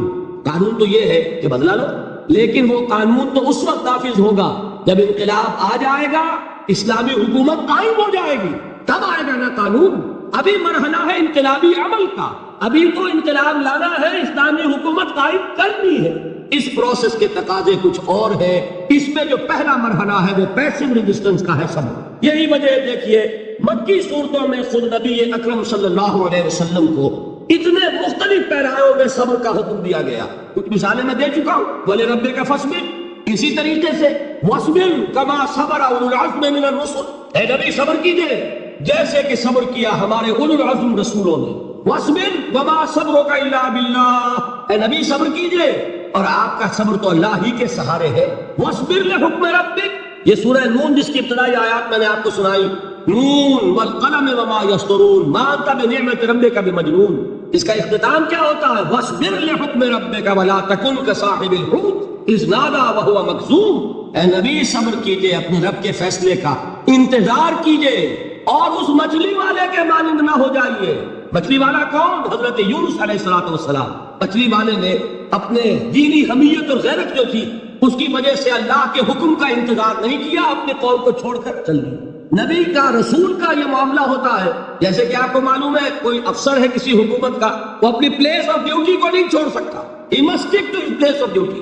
بڑے افسر کے لیے تو یہ بہت بہت اہم بات ہے. تو اے رسول، جہاں آپ کو ہم نے تعینات کیا ہے آپ وہاں سے ہل نہیں سکتے. کہ ذرا مخالفت ہوئی، لوگوں نے فکرے تست کیے اور آپ کہیں اور چل دیے، دفعہ ہوئے، یہ بات نہیں سننا چاہتے، میں کسی اور کو سناؤں گا. ہو سکتا ہے نا، ہم تو کرتے ہیں نا یہ، اس لیے کہ ہمیں تو اللہ نے کہیں تعینات تو نہیں کیا نا. اگر ایک جگہ کے لوگ بات نہیں سنتے، چلو بھائی ہم کہیں اور جائیں گے وہاں بات سنائیں. لیکن رسول کا معاملہ ہوتا ہے جو اس کی پلیس آف اپوائنٹمنٹ ہے، he cannot leave his place without the express permission of Allah سبحانہ و تعالیٰ. آپ نے یہ سنا ہوگا، سیرت کی تقاریر میں پڑھا ہوگا کہ مدینے کی طرف ہجرت کی اجازت حضور نے تمام صحابہ کو دے دی. خود منتظر رہے جب تک کہ اللہ کی طرف سے اجازت نہیں آئی. حضرت ابوبکر پوچھتے رہتے تھے حضور اجازت آ گئی کہ نہیں؟ ابھی نہیں آئی. حضور اذن آ گیا؟ نہیں آیا. ابھی نہیں آیا. حبشہ کی طرف سب کو بھیج دیا، اجازت دے دی جو جانا چاہے چلا جائے. حضور کی صاحبزادی جو حضرت عثمان کے نکاح میں تھی وہ بھی ہجرت کر رہی، لیکن حضور تو نہیں گئے. رسول نہیں چھوڑ سکتا اپنی جگہ کو. یہاں تک کہ تمام تقریباً صحابہ چلے گئے، حضور رہ گئے، حضرت ابوبکر رہ گئے، حضرت علی رہ گئے. اور حضرت ابوبکر پوچھ رہے ہیں بار بار اجازت آئی یا نہیں؟ نہیں ابھی نہیں آئی. حضرت عائشہ نے واقعہ بیان کیا کہ ایک روز اچانک دوپہر کے وقت ہم نے دیکھا کہ حضور نے اپنے پورے جسم کو ڈھانپا ہوا ہے، چہرے کو بھی کپڑے میں ڈھانکا ہوا ہے اور تشریف لا رہے ہیں. یہ اس میں تعجب کی بات یہ کہ عرب میں آج بھی آپ کو معلوم ہے کہ یہ چیز جو ہے ان کی روایات کے خلاف ہے کہ دوپہر کے وقت کوئی کسی سے ملنے جائے. یہ وقت جو ہے قیلولے کا ہے، آرام کا ہے. آج کل وہ عصر اور ظہر کے مابین کا وقفہ. تو ٹھیک دوپہر کے وقت تشریف لائے حضور. آپ نے آ کے حضرت ابوبکر سے فرمایا کہ اجازت آ گئی ہے. اس میں ایک قصہ تھوڑا سا اور بتا دوں، بہت دلچسپ ہے اور بہت ہمارے لیے سبق آموز ہے. حضرت ابوبکر نے بہت خوش ہو کر ایک بات کہی، حضور میں نے 2 اونٹنیاں تیار کی ہوئی ہیں. یعنی اب آپ تو سوچتے تھے نا شاباش ملے گی کہ میں نے تیاری کی ہوئی ہے. میں نے 2 اونٹنیوں کو خوب کھلا پلا کے فرما کیا ہوا ہے، بڑی توانا ہے تاکہ ہم تیزی کے ساتھ سفر کر سکیں. حضور نے توقف کیا، فرمایا ہاں ٹھیک ہے، 1 اونٹنی میں استعمال کروں گا لیکن میں اس کی قیمت ادا کروں گا. حضرت ابوبکر کی آنکھوں میں آنسو آ ہوتے ہوئے کہا حضور مجھ سے یہ مغایرت، کیا یہ جان اور مال کسی اور کے لیے ہے؟ آپ مجھ سے بھی کہہ رہے ہیں میری اونٹنی جو ہے وہ بھی بلا معاوضہ آپ کو نہیں فرما. یہ ہے محمد الرسول اللہ کی غیرت اور حمیت کا. ہمارا معاملہ جو ہے دین کی دعوت و تبلیغ کے اعتبار سے بالکل کچھ مختلف بنا ہوا ہے. اسی لیے وہ عزت نہیں، وہ وقار نہیں. یہاں یہ حال ہے کہ حضور کے خسر ہیں، جان نثار ہیں، یار غار ہیں، سب کچھ ہے، لیکن وہاں بھی یہ معاملہ ہے کہ ٹھیک ہے اونٹنی کی قیمت ادا کر. بہرحال میں جو عرض کر رہا تھا وہ یہ ہے کہ چونکہ رسول کو اجازت نہیں تو فرمایا گیا وَاصْبِرْ لِحُكْمِ رَبِّكَ وَلَا تَكُنْ كَصَاحِبِ الْحُوتِ. دیکھنا وہ جو یونس علیہ السلام جو انہوں نے کیا تھا اجازت آئے بغیر وہ اپنی قوم کو چھوڑ کر، وہ قوم کو چھوڑ کر کسی اور وجہ سے نہیں کہتے گئے تھے، دین کی حمیت اور غیرت کی وجہ سے. یہ بدبخت بات سننے کو تیار نہیں ہے تو دفع ہو. میں کہیں اور جا کر اللہ کی بات کہیں سناؤں گا، لیکن اجازت کے بغیر نہیں جا سکتے۔ یہی وجہ ہے کہ پکڑ ہوئی، گرفت ہوئی اور مچھلی کے پیٹ میں رہے، وہاں وہ لا الہ الا انت سبحانک انی کنت من الظالمین، اور وہاں سے پھر اللہ تعالیٰ نے نجات دی، مچھلی نے انہیں اگل دیا ساحل کے اوپر۔ یہ ایک لمبی بات ہے۔ تو یہاں حضور سے کیا کہا گیا؟ صبر کی۔ اب دیکھیے ایک بات عجیب ہے، یہ ربط اپنے ذہن میں رکھیے، اللہ تو صبر کی تلقین کر رہا ہے اپنے رسول کو، اور رسول یہی تلقین کر رہے ہیں اپنے صحابہ کو، صبر کرو، جھیلو، برداشت کرو، ہاتھ مت اٹھانا، کوئی جوابی کارروائی نہیں ہوگی، بلکہ اپنے اوپر جھیلو جو کچھ جھیلنا ہے، ڈٹے رہو، پیچھے مت ہٹنا، یہ صبر ہے، لیکن ہاتھ اٹھانے کی اجازت نہیں۔ چنانچہ اب ذرا چشم تصور سے دیکھیے، ابو جہل اس نے جو بدترین روش اختیار کی، وہ ایک خاندان تھا، حضرت یاسر، ان کی اہلیہ حضرت سمیہ، اور ان کے فرزند حضرت عمار رضی اللہ تعالی عنہم۔ یہ غلام نہیں تھے، حضرت سمیہ تو کنیز تھیں، لیکن یاسر غلام نہیں تھے۔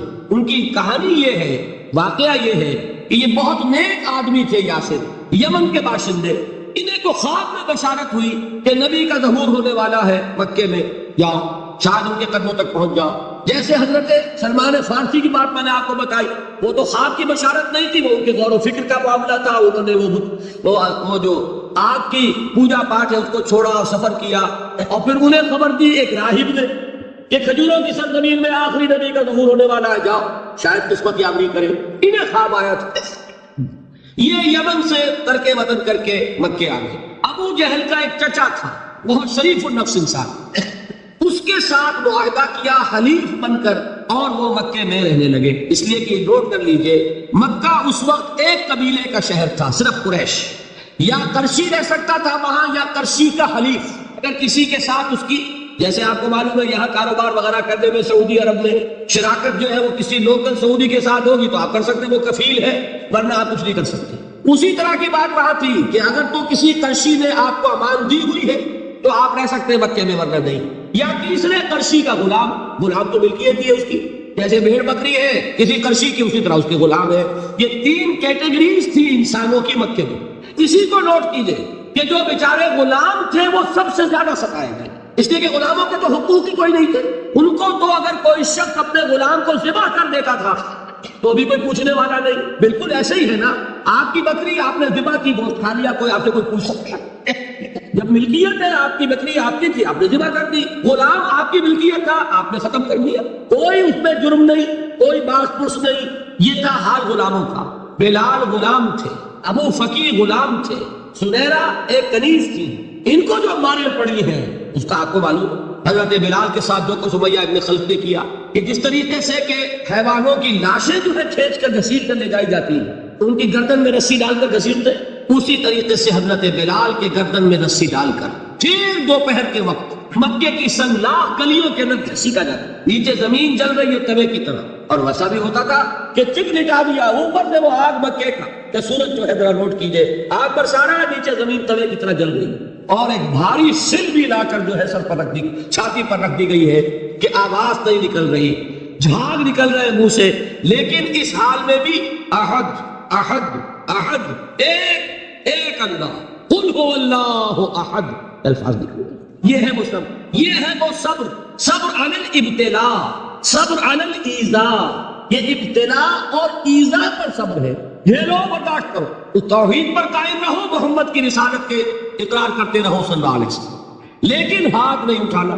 اب میں آپ کو بتا رہا تھا یہ تو غلام تھے، یہ جو تھے یاسر، یہ حلیف تھے، غلام تو نہیں تھے نا۔ البتہ وہ ابو جہل کے چچا کی کنیز تھی یہ سمیہ، انہوں نے اجازت لے کر ان سے نکاح کر لیا، یہ تو کنیز رہے گی۔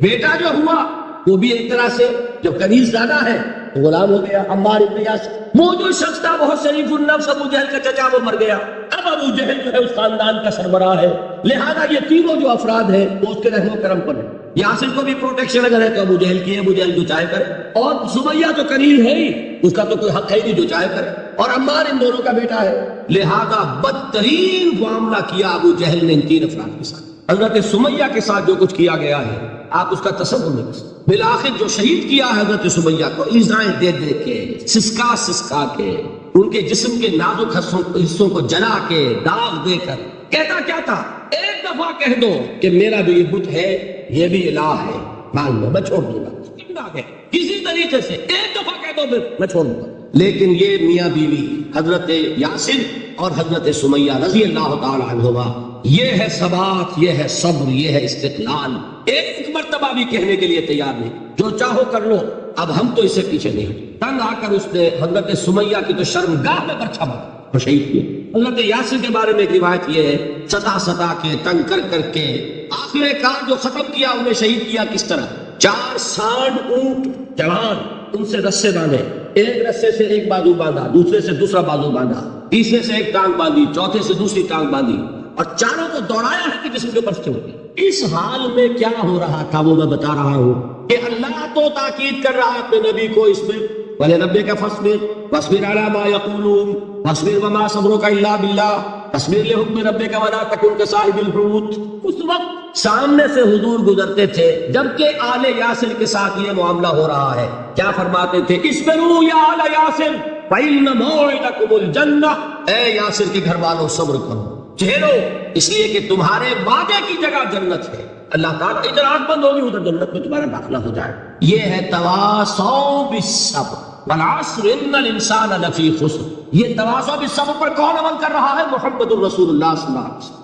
اس میں بھی ایک بات ہے، وہ بھی سمجھ لیجئے، دین میں جہاں عظیمت ہے رخصت کا پہلو بھی ہے. یہ جو نوجوان تھے، یہ بوڑھے والدین کا تو وہ مقام ہے، یہ رتبہ بلند ملا جس کو مل گیا. ہر مدعی کے واسطے دار و رسم کہا، حضرت سمیہ اور حضرت یاسر. نوٹ کیجئے، میں ایک اعتبار سے کہا کرتا ہوں، سید الشہداء یہ بنے کہ نہیں بنے، ان کو جو فوقیت حاصل ہوئی، الفضل للمتقدمین، سب سے پہلی جان دینے والی یہ خاتون اور سب سے پہلے جان دینے والا اللہ کے لیے، توحید کے لیے، محمد کی رسالت کے لیے صلی اللہ علیہ وسلم. دے تو بھی محمد کی صداقت کی گواہی. یہ صداقت کی گواہی دیتے ہوئے انہوں نے اپنی جانیں دے دی. لیکن جو نوجوان عمار ہے اس نے رخصت کی راہ اختیار کی، جیلا نہیں گیا، برداشت نہیں ہو سکا، ایک مرتبہ کلمہ کفر زبان سے نکال دیا، ابو جہل نے چھوڑ دیا. لیکن اب پشیمانی طاری ہوئی ہے، میں کیا کر بیٹھا. اس کے بعد انہوں نے اپنے آپ کو ایک ستون سے باندھ دیا کہ حضور ہی آ کر مجھے اگر یہاں سے کھولیں گے تو میں کھلوں گا، ورنہ میں یہی اپنے آپ کو ہلاک کر دوں گا، مجھ سے کیا ہوگا. حضور خود تشریف لائے، دست مبارک سے کھولا، کہا کہ یہ بھی دین میں اجازت ہے، کلمہ کفر کہہ کر جان بچا لینے کی اجازت ہے. یہ رخصت ہے، عزیمت نہیں ہے. تمہارے والدین نے جو مقام حاصل کر لیا وہ تو پھر میں وہی کہوں گا کہ ہر مدعی کے واسطے دار و رسم کہا، یہ رتبہ بلند ملا جس کو مل گیا. البتہ دین میں یہ ہے، آیت بھی ہے قرآن مجید کی، وَقَلْبُهُ مُطْمَئِنٌ بِالْإِيمَانِ، دل ایمان پر جمع ہوا ہو، کسی وقت محض جان بچانے کے لیے کلمہ کفر کہہ دینا، دل پر کوئی آنچ اس کی نہ آ رہی ہو تو اس کی اجازت ہے. کمزور طبائع کو بھی اللہ تعالیٰ نے اپنے دین میں اکوموڈیٹ کیا ہے. حضور نے ان کی ہمت بندھائی کہ گھبراؤ نہیں، ٹھیک ہے. یہ بھی اگر تمہارے دل کے اوپر کوئی اثر نہیں ہے تو کوئی حرج. بہرحال یہ میں آپ کو اب اس کا فلسفہ بھی سمجھا دوں. میرے دل میں ایک دفعہ خیال آیا تھا، جس وقت ابو جہل حضرت سمیہ اور حضرت یاسر کے ساتھ یہ سلوک کر رہا تھا، کم سے کم 30 ورنہ میرے اندازے میں 40 اشخاص، 40 مسلمان مکے میں موجود تھے. میرے دل میں اچانک یہ خیال آیا، کیا یہ بے غیرت تھے، بے حمیت تھے؟ انہوں نے اپنی بہن کو چھڑایا نہیں، انہوں نے حضرت یاسر ان کے دینی بھائی ہیں، محمد کے غلام ہیں، ان کی حمایت میں کچھ تو کرتے، بلوا کرتے، کچھ شور کرتے، ہنگامہ کرتے، چھڑا کر لے جاتے، کیوں نہیں کیا؟ اچانک خیال آیا کہ نعوذ باللہ ثم نعوذ باللہ، نہ بے غیرت تھے نہ بے حمیت تھے. اصل بات یہ کہ حضور کی اجازت نہیں. کیا خون کھول رہا ہے، سینوں میں جوش ہے، لیکن اجازت نہیں. یہ ہے ڈسپلن کی وہ تربیت جو محمد رسول اللہ نے. دیکھیے جوش میں آ کے حملہ کرنا یہ اور بات ہے، خون کھول رہا ہو پھر اپنے آپ کو تھامنا یہ زیادہ مشکل کا. جب خون کھولتا ہے آدمی جو جان کی پرواہ نہیں ہوتی. بدر میں جو ہوا ایک واقعہ ایک دفعہ سن کر جھجھری آتی ہے، لیکن واقعہ یہ ہے کہ جب جنگ کی حالت میں اشتعال ہوتا ہے، خون کھول رہا ہوتا ہے، وہ چیزیں آسان ہوتی.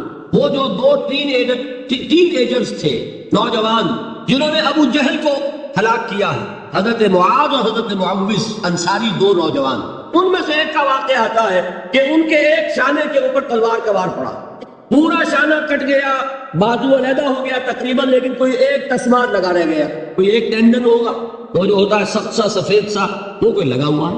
انہیں پرواہ نہیں، وہ دوسرے ہاتھ سے لڑ رہے، لیکن یہ ہاتھ جو ہے یہ اب چونکہ قابو میں تو ہے نہیں، کنٹرول میں نہیں، مسلز کٹ چکے، تو یہ رکاوٹ بن رہا ہے. ان کے بارے میں آتا ہے اس ہاتھ کو اپنے پاؤں کے نیچے دبایا اور کھینچا اور پھینک دیا. کہ یہ اس وقت میرے اس راستے میں رکاوٹ بن رہا ہے، جسم کا حصہ میرا، تو یہ بات بھی میرے نزدیک اتنی مشکل نہیں ہے جتنی مشکل یہ ہے کہ خون کھول رہا ہو لیکن چونکہ اجازت نہیں ہے لہذا کوئی اقدام نہیں کیا۔ یہ زیادہ کڑا امتحان ہے، یہ زیادہ سخت مشکل ہے، اور اس کی تربیت بھی محمد رسول اللہ نے، ویسے میں نے 12 برس کہا ہے لیکن 8 برس کہنا چاہیے، اس لیے کہ مکی دور کے 12 سالوں میں سے 4 سال جو ہے وہ صرف زبانی کلامی ایذا تھی، اور اس کا بھی ہدف تھے صرف حضور۔ وہ جو میں نے بتایا پاگل ہے، مجنون ہے، شاعر ہے، ساحر ہے، ایک اجمی غلام اپنے گھر میں رکھا ہوا ہے، اس سے ڈکٹیشن لیتے رہتے ہیں، آ کے ہم پر دھوس جماتے ہیں، مجھ پر وہی نازل ہوئی ہے، یہ سب کچھ ہوا 4 برس تک، لیکن ہوا صرف حضور کے ساتھ۔ انہیں ڈیمورلائز کر دو، ان کی ہمت ختم ہو جائے، خود بخود یہ بات بیٹھ جائے گی بتاشے کی طرح۔ لیکن جب انہوں نے دیکھا کہ نہ محمد مبدل ہوئے صلی اللہ علیہ وسلم، نہ ان کے ساتھی مبدل ہوئے، یہ تو دعوت پھیل رہی ہے، ہمارے نوجوان جو ہے ان کے حلقے میں شامل ہو رہے ہیں، ہمارے اپنے لختے جگر، ہمارے اپنے چشم و چراغ، کون تھے مصعب بن عمیر، کون تھے عثمان غنی، کون تھے سعد بن ابی وقاص، قریش کے اعلیٰ گھرانوں کی چشم و چراغ نوجوان، وہ آ رہے ہیں محمد کے ہاتھ پر بیعت کر رہے ہیں، اسلام لا رہے ہیں صلی اللہ علیہ وسلم۔ انہوں نے دیکھا یہ ہمارے غلاموں میں بھی یہ آگ پھیل گئی، یہ تو سمجھیے کہ بارود کے اندر آگ لگ رہی ہے، یہ ابھی تک تو قانے تھے جو ظلم ہم کر رہے تھے اس پر، لیکن ان کے اندر اگر یہ ایمان اور اسلام کی دعوت اور تحریک ان میں پھیل گئی تو ہمارا اقتدار اور ہمارا یہ پورا نظام جو ہے چوپٹ ہو جائے گا۔ یہ ہے وہ چیز جو میں نے کل آپ کو اسماعیل کا مصرع پڑھا سنایا تھا کہ نظام کہنا کے پاس بانو یہ مہارت انقلاب میں ہے، beware of the revolution that is coming, لہذا اپنی پوری قوتوں کو جمع کرو اور کچل دو انہیں، مارو انہیں۔ یہ کام شروع ہوا ہے سن 5 سے، بلکہ 4 کہنا چاہیے، 4 سے لے کر 12 تک 8 برس، اس کو کہتے ہیں پرسیکیوشن، فزیکل پرسیکیوشن، تشدد، مار پیٹ، جلانا، دہتے ہوئے انگاروں پر لٹانا، فاقے رکھنا، بھوکے رکھنا، ان کو ڈال دی گئی زنجیریں، گھروں میں بند کر دیا گیا نوجوانوں کو۔ حضرت عثمان کو چچا نے ان کے ایک چٹائی کے اندر لپیٹا اور بھونی دے دی، دم گھٹ رہا ہے، جان نکل گئی۔ حضرت مصعب بن عمیر رضی اللہ تعالیٰ عنہ، وہ نوجوان 200 درہم کا جوڑا ان کا سل کر آتا تھا شام سے تیار ہو کر، لباس معطر ہوتا تھا، جدھر سے نکل گیا پوری گلی جو ہے وہ معطر ہو گئی، انگلیاں اٹھ رہی ہیں، وہ جا رہا ہے مصعب، یہ خوشبو اس کی ہے۔ اس مصعب کے ساتھ کیا سلوک کیا؟ باپ تو مر چکا تھا، ماں نے پالا تھا، دولت بہت چھوڑ کر گیا تھا باپ، لہذا ماں نے بڑے ناز و نعم میں پالا، بڑے لاڈ پیار میں، 200 درہم کا جوڑا تیار ہو رہا۔ لیکن یہ کہ آپ کو معلوم ہے عرب کے اس معاشرے میں عورت کی کوئی حیثیت نہیں تھی، ماں کا اختیار نہیں تھا، چچا تھا سربراہ خاندان کا، چچا نے کہا مصعب اگر تم نے اپنے باپ کا دین چھوڑ دیا ہے تو باپ کی دولت پر بھی تمہارا کوئی حق نہیں ہے، نکل جاؤ گھر سے۔ اس نے یہ سوچا تھا کہ مصعب کے ہوش ٹھکانے آ جائیں گے، دن میں تارے نظر آ جائیں گے، ناز و نعم میں پلا ہوا، گھر سے نکل کے جائے گا کہاں؟ یہ سارا نشہ جو ہے توحید کا یہ حیران ہو جائے گا۔ حضرت مصعب کا جواب بالکل برعکس تھا، اچھا ٹھیک ہے چچا جان میں گھر چھوڑتا ہوں۔ وہی بات جو کبھی کہی تھی ابراہیم نے، آپ نے کیا کہا تھا؟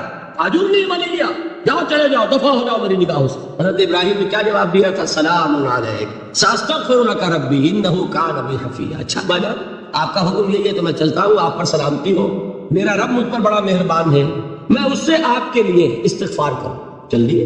یہی جو ہے حضرت ابراہیم کی نسل ہے نہ قریش۔ آج ابراہیم کے ایک بیٹے کے ساتھ وہی معاملہ ہو رہا ہے مصعب کے ساتھ، اور مصعب چلنے کے لیے تیار ہو گئے۔ چچا نے سوچا، میں سمجھتا تھا کہ ہوش ٹھکانے آ جائیں گے، یہ تو تیار ہو گیا نکلنے کے لیے، غصے میں آ کے اگلی بات کہی، یہ کپڑے جو پہنے ہوئے تم نے یہ بھی اسی مشرک باپ کی کمائی کے ہیں، اتارو ان کو۔ وہی کپڑے اتارے، مادر ذات برہنہ گھر سے نکالے گئے، ماں کے پاس پہنچے، ماں نے آنکھوں پر ہاتھ رکھے، مصعب کیا ہوا؟ کہ ماں سے کہتے ہیں کہ ماں میں موحد ہو گیا، اور وہاں سے گئے پھر حضور کی خدمت میں کپڑے کہیں سے مانگے ہوں گے۔ یہ مصعب ہیں 200 درہم کا جوڑا پہننے والے، جب حضور پر مدینے کے 12 افراد ایمان لائے تھے، بیعت عقبہ اولیٰ ہوئی، انہوں نے کہا کہ حضور ہمیں کوئی شخص اپنا ایسا شاگرد دیجئے جو ہمیں قرآن پڑھا سکے۔ حضور نے حکم دیا مصعب جاؤ، اب مدینے جاؤ، یثرب جاؤ، یثرب والوں کو قرآن پڑھا، انہیں تبلیغ کرو۔ مصعب گئے ہیں وہاں، 1 سال کی کمائی 75 افراد لا کر حضور کے جھولی میں اگلے سال ڈال دیے کہ حضور یہ میری 1 سال کی کمائی ہے، 72 مرد 3 عورتیں۔ انہوں نے وہ بیعت کی تھی، بیعت عقبہ ثانیہ، جس کے الفاظ کل میں نے آپ کو سنائے تھے، بایعنا رسول اللہ صلی اللہ علیہ وسلم علی السمع والطاعت فی العسر والیسر والمنشط والمکرہ وعلی صرف علینا وعلی لا ننازع الامر اہلہ وعلی ان نقول بالحق اینما کنا لا نخاف فی اللہ لومۃ لائم۔ یہ 72 مرد تھے مدینے کے جنہوں نے یہ بیعت کی پھر انہوں نے ریکویسٹ کی کہ حضور اب آپ ہمارے یہاں تشریف لائیں، ہم اگر یہ مکے والے وہاں حملہ کریں گے تو ہم آپ کی حفاظت کریں گے جیسے کہ اپنے اہل و عیال کی کرتے ہیں۔ بہرحال وہ مصعب بن عمیر ہیں جو غزوہ احد میں شہید ہوئے، اور جب شہید ہوئے تو ان کے جسم پر صرف ایک چادر تھی۔ ایک بات تو یہ نوٹ کیجئے، موضوع سے ذرا بات تھوڑی ادھر ادھر جا رہی ہے، لیکن یہی چیزیں ہیں اصل میں کہ جو ہمارے دلوں کو منور کرنے والی ہیں نور ایمان سے۔ وہ علم بردار تھے غزوہ احد میں، جھنڈا مسلمانوں کا ان کے پاس، ایک ہاتھ پر ایک شان پروان پڑا، ہاتھ کٹ گیا، دوسرے سے تھاما، دوسرے پہ کٹ گیا، اب دونوں حصوں کے بچے ہوئے ٹکڑوں سے جھنڈے کو تھاما، گرنے نہیں دیا، یہاں تک کہ شہید ہو گئے۔ گرے ہیں تو جھنڈا گرا، شکل میں حضور سے بہت مشابہ تھے، خبر اڑ گئی کہ محمد شہید ہو گئے صلی اللہ علیہ وسلم۔ یہ مصعب بن عمیر کا واقعہ ہے۔ جب ان کو اب دفن کرنے کا وقت آیا، اور شہید کے لیے کفن جو ہے اس کا وہی لباس ہوتا ہے جو شہادت کے وقت ہو، حضور کے سامنے ایک پرابلم پیش کیا گیا، حضور مصعب کے جسم پر تو ایک چادر تھی، اور وہ چادر بھی اتنی چھوٹی ہے، یعنی 2 گز کی چادر بھی نہیں ہے، اس سے اگر سر ڈھانپتے ہیں مصعب کا تو پیر کھل جاتے ہیں، پیر ڈھانپتے ہیں تو سر کھلتا ہے، کیا کریں؟ حضور نے فرمایا سر ڈھانپ دو چادر سے اور پیروں پر گھاس ڈال دو۔ یہ آخری لباس ہے جو محمد کے اس دیوانے کو اس دنیا سے رخصت ہوتے ہوئے ملا ہے، جس کا 200 درہم کا جوڑا چلتا تھا۔ یہ ہے سب برداشت کیا کہ دیکھیے۔ تو یہ جان لیجیے میں جو بات فلسفے کی سمجھانا چاہتا تھا وہ یہ جو پیسو ریزسٹنس ہے 8 سال جو رہی ہے کہ تمہیں مارے، تمہیں تکلیفیں پہنچائیں، تم پر جو بھی آئے جھیلو، برداشت کرو، تمہیں ہاتھ اٹھانے کی اجازت نہیں۔ اصل میں انقلابی عمل میں یہ بہت فیصلہ کن چیز ہے۔ اس کی وجہ کیا ہے؟ دیکھیے اگر شروع ہی سے انقلابی لوگ وائلنٹ ہو جائیں گے تو ظاہر بات ہے وہ تو تھوڑے ہوتے ہیں، گنتی کے ہوتے ہیں، جو نظام قائم ہے اس کے پاس طاقت بہت ہوتی ہے، اس نظام کو اخلاقی جواب حاصل ہو جائے گا ان کو کچل دینے کا، ختم کر دینے کا۔ جبکہ وہ ہاتھ نہیں اٹھا رہے تو اخلاقی جواز تو نہیں ہے نا۔ اب اگر مارا جا رہا ہے تو عوام الناس کی دلی ہمدردیاں ان کے ساتھ ہوتی چلی جاتی ہے۔ یہ امیہ ابن خلف نے بلال کو آج اتنا مارا، کیوں مارا؟ کیا بلال نے کوئی چوری کر دی تھی؟ نہیں بھائی۔ کیا کوئی اور گستاخی کی تھی اپنے آقا کی؟ نہیں۔ کہیں معاذ اللہ اس نے اپنے آقا امیہ ابن خلف کی بیٹی کے اوپر تو کوئی نہیں ہاتھ اٹھا دیا تھا؟ نہیں۔ تو کیا وجہ ہوئی؟ بس صرف یہ وجہ ہے کہ وہ ایک اللہ کو مانتا ہے اور محمد پر ایمان لے آیا صلی اللہ علیہ وسلم۔ بتائیے اس کا کیا اثر ہوگا؟ یہ خباب بن الارت پیشے کے لحاظ سے لوہار تھے۔ سوچ یہ ہے ایک زندہ انسان کو دہتے ہوئے انگاروں پر لٹایا جا رہا ہے، ان انگاروں سے کھال جلی، قبر کی چربی پگھلی، اس پگھلنے والی چربی سے وہ انگارے ٹھنڈے پڑے، یہ سب کچھ جھیل رہا ایک شخص۔ سوچنے والوں نے سوچا نہیں ہوگا کیا جرم تھا اس کا، بڑا شریف آدمی ہے، بہت اچھا کاریگر ہے، وقت پر کام دیتا ہے، مناسب اجرت لیتا ہے، یہ کیا ہوا؟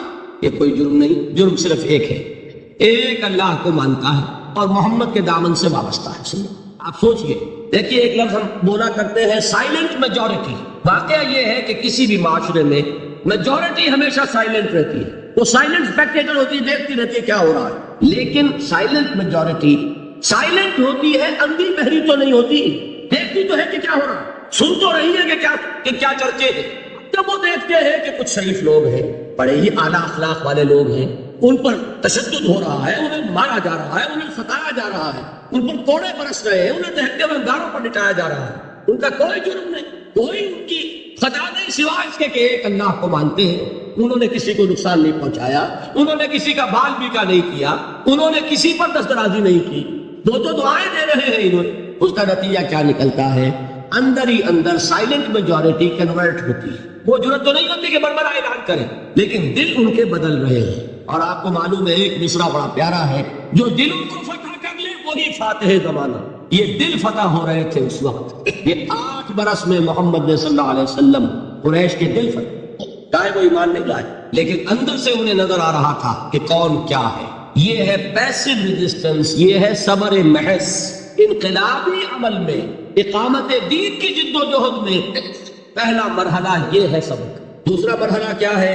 جب اتنی قوت ہو گئی کہ اب آپ کو اندازہ ہے کہ اب آپ اس باطل نظام کے خلاف اقدام کر سکتے ہیں۔ دیکھیے ریولوشنری پروسیس کسے کہتے ہیں؟ پہلے ایک انقلابی نظریہ، اس کی اشاعت ہوگی، جو لوگ اس کو قبول کریں گے انہیں آرگنائز کیا جائے گا، ایک پارٹی کی شکل دی جائے گی، پھر ان کی تربیت ہوگی، جیسا انقلاب لانا ہے ویسی تربیت کرنی ہوگی، ٹکراؤ ہوگا اس باطل نظام کے ساتھ، غلط نظام کے ساتھ۔ اس ٹکراؤ کا پہلا مرحلہ یہ ہے، جب تک اتنی تعداد آپ کے پاس نہ ہو کہ آپ فیصلہ کن اقدام کر سکیں، اس وقت تک دعوت ہی دینی ہے، لوگوں کی تعداد اپنے اندر شامل کرنی ہے، اپنی قوت بڑھانی ہے، اپنی تربیت کرنی ہے، اپنی اصلاح کرنی ہے، اور صبر کرنا ہے، ریٹیلیٹ نہیں کرنا، اقدام نہیں کرنا، جوابی کارروائی نہیں کرنی۔ یہ کام ہے جو 12 برس میں مکے میں مکمل ہو گیا۔ اب کیا ہوا؟ ایک تعداد اب ہے حضور کے جانثاروں کی۔ یہ تعداد کیسے لوگوں کی ہے؟ ڈیووٹڈ، ڈیڈیکیٹڈ، اپنی زندگیاں وقف کیے ہوئے لوگ، طرح کے امتحان سے گزر چکے، بھٹیوں میں سے نکل چکے، تربیت ہو چکی، منظم ایسے ہیں کہ جو حضور کا حکم ہے اس پر عمل پیرا ہے۔ سنو اور اطاعت کرو، جس کا میں عرض کر چکا ہوں، اس سے بڑا کٹھن معاملہ نہیں ہو سکتا کہ تمہیں بہتے ہوئے انگاروں پر لٹا دیا جائے، تمہیں ہاتھ اٹھانے کی اجازت نہیں ہے۔ اس پر بھی پورے اترے صحابہ کرام، کسی نے ریٹیلیٹ نہیں کیا۔ اب معلوم ہوا اور اللہ نے ایک جگہ عطا فرما دی مدینہ منورہ، کہ وہاں حضور کو تمکن عطا فرما دیا، بیس مل گیا۔ اب انقلابی عمل میں اقدام کا بیس بھی ہے مدینہ، طاقت بھی ہے صحابہ کرام کی۔ اب اقدام ہوا۔ اقدام کیا تھا؟ نبی اکرم صلی اللہ علیہ وسلم نے مدینے پہنچنے کے بعد، اور یہ نوٹ کر لیجئے، سورہ حج کی ایک آیت ہے، اذن للذین یقاتلون بانہم ظلموا وان اللہ علی نصرہم لقدیر۔ آج سے اجازت دی جا رہی ہے ان لوگوں کو جن پر ظلم و ستم کے پہاڑ توڑے گئے۔ ابھی تک حکم تھا ہاتھ بندے رکھو، آج سے ہاتھ کھول دیا۔ یو کین ریٹیلیٹ، تم بدلہ لے سکتے ہو، جوابی کارروائی کر سکتے ہو۔ یہ آیت نازل ہوئی، حضرت عبداللہ ابن عباس کی یہ رائے ہے کہ یہ آیت نازل ہوئی ہے دوران سفر ہجرت، جب حضور مکے سے مدینے تشریف لے جا رہے تھے۔ یہ آیت یہ گویا کہ ٹرننگ پوائنٹ ہے کہ اب تک تو تمہیں حکم یہ تھا کہ چاہے تمہارے جسم کے ٹکڑے اڑا دیے جائیں، تم کوئی جوابی کارروائی نہیں کر سکتے۔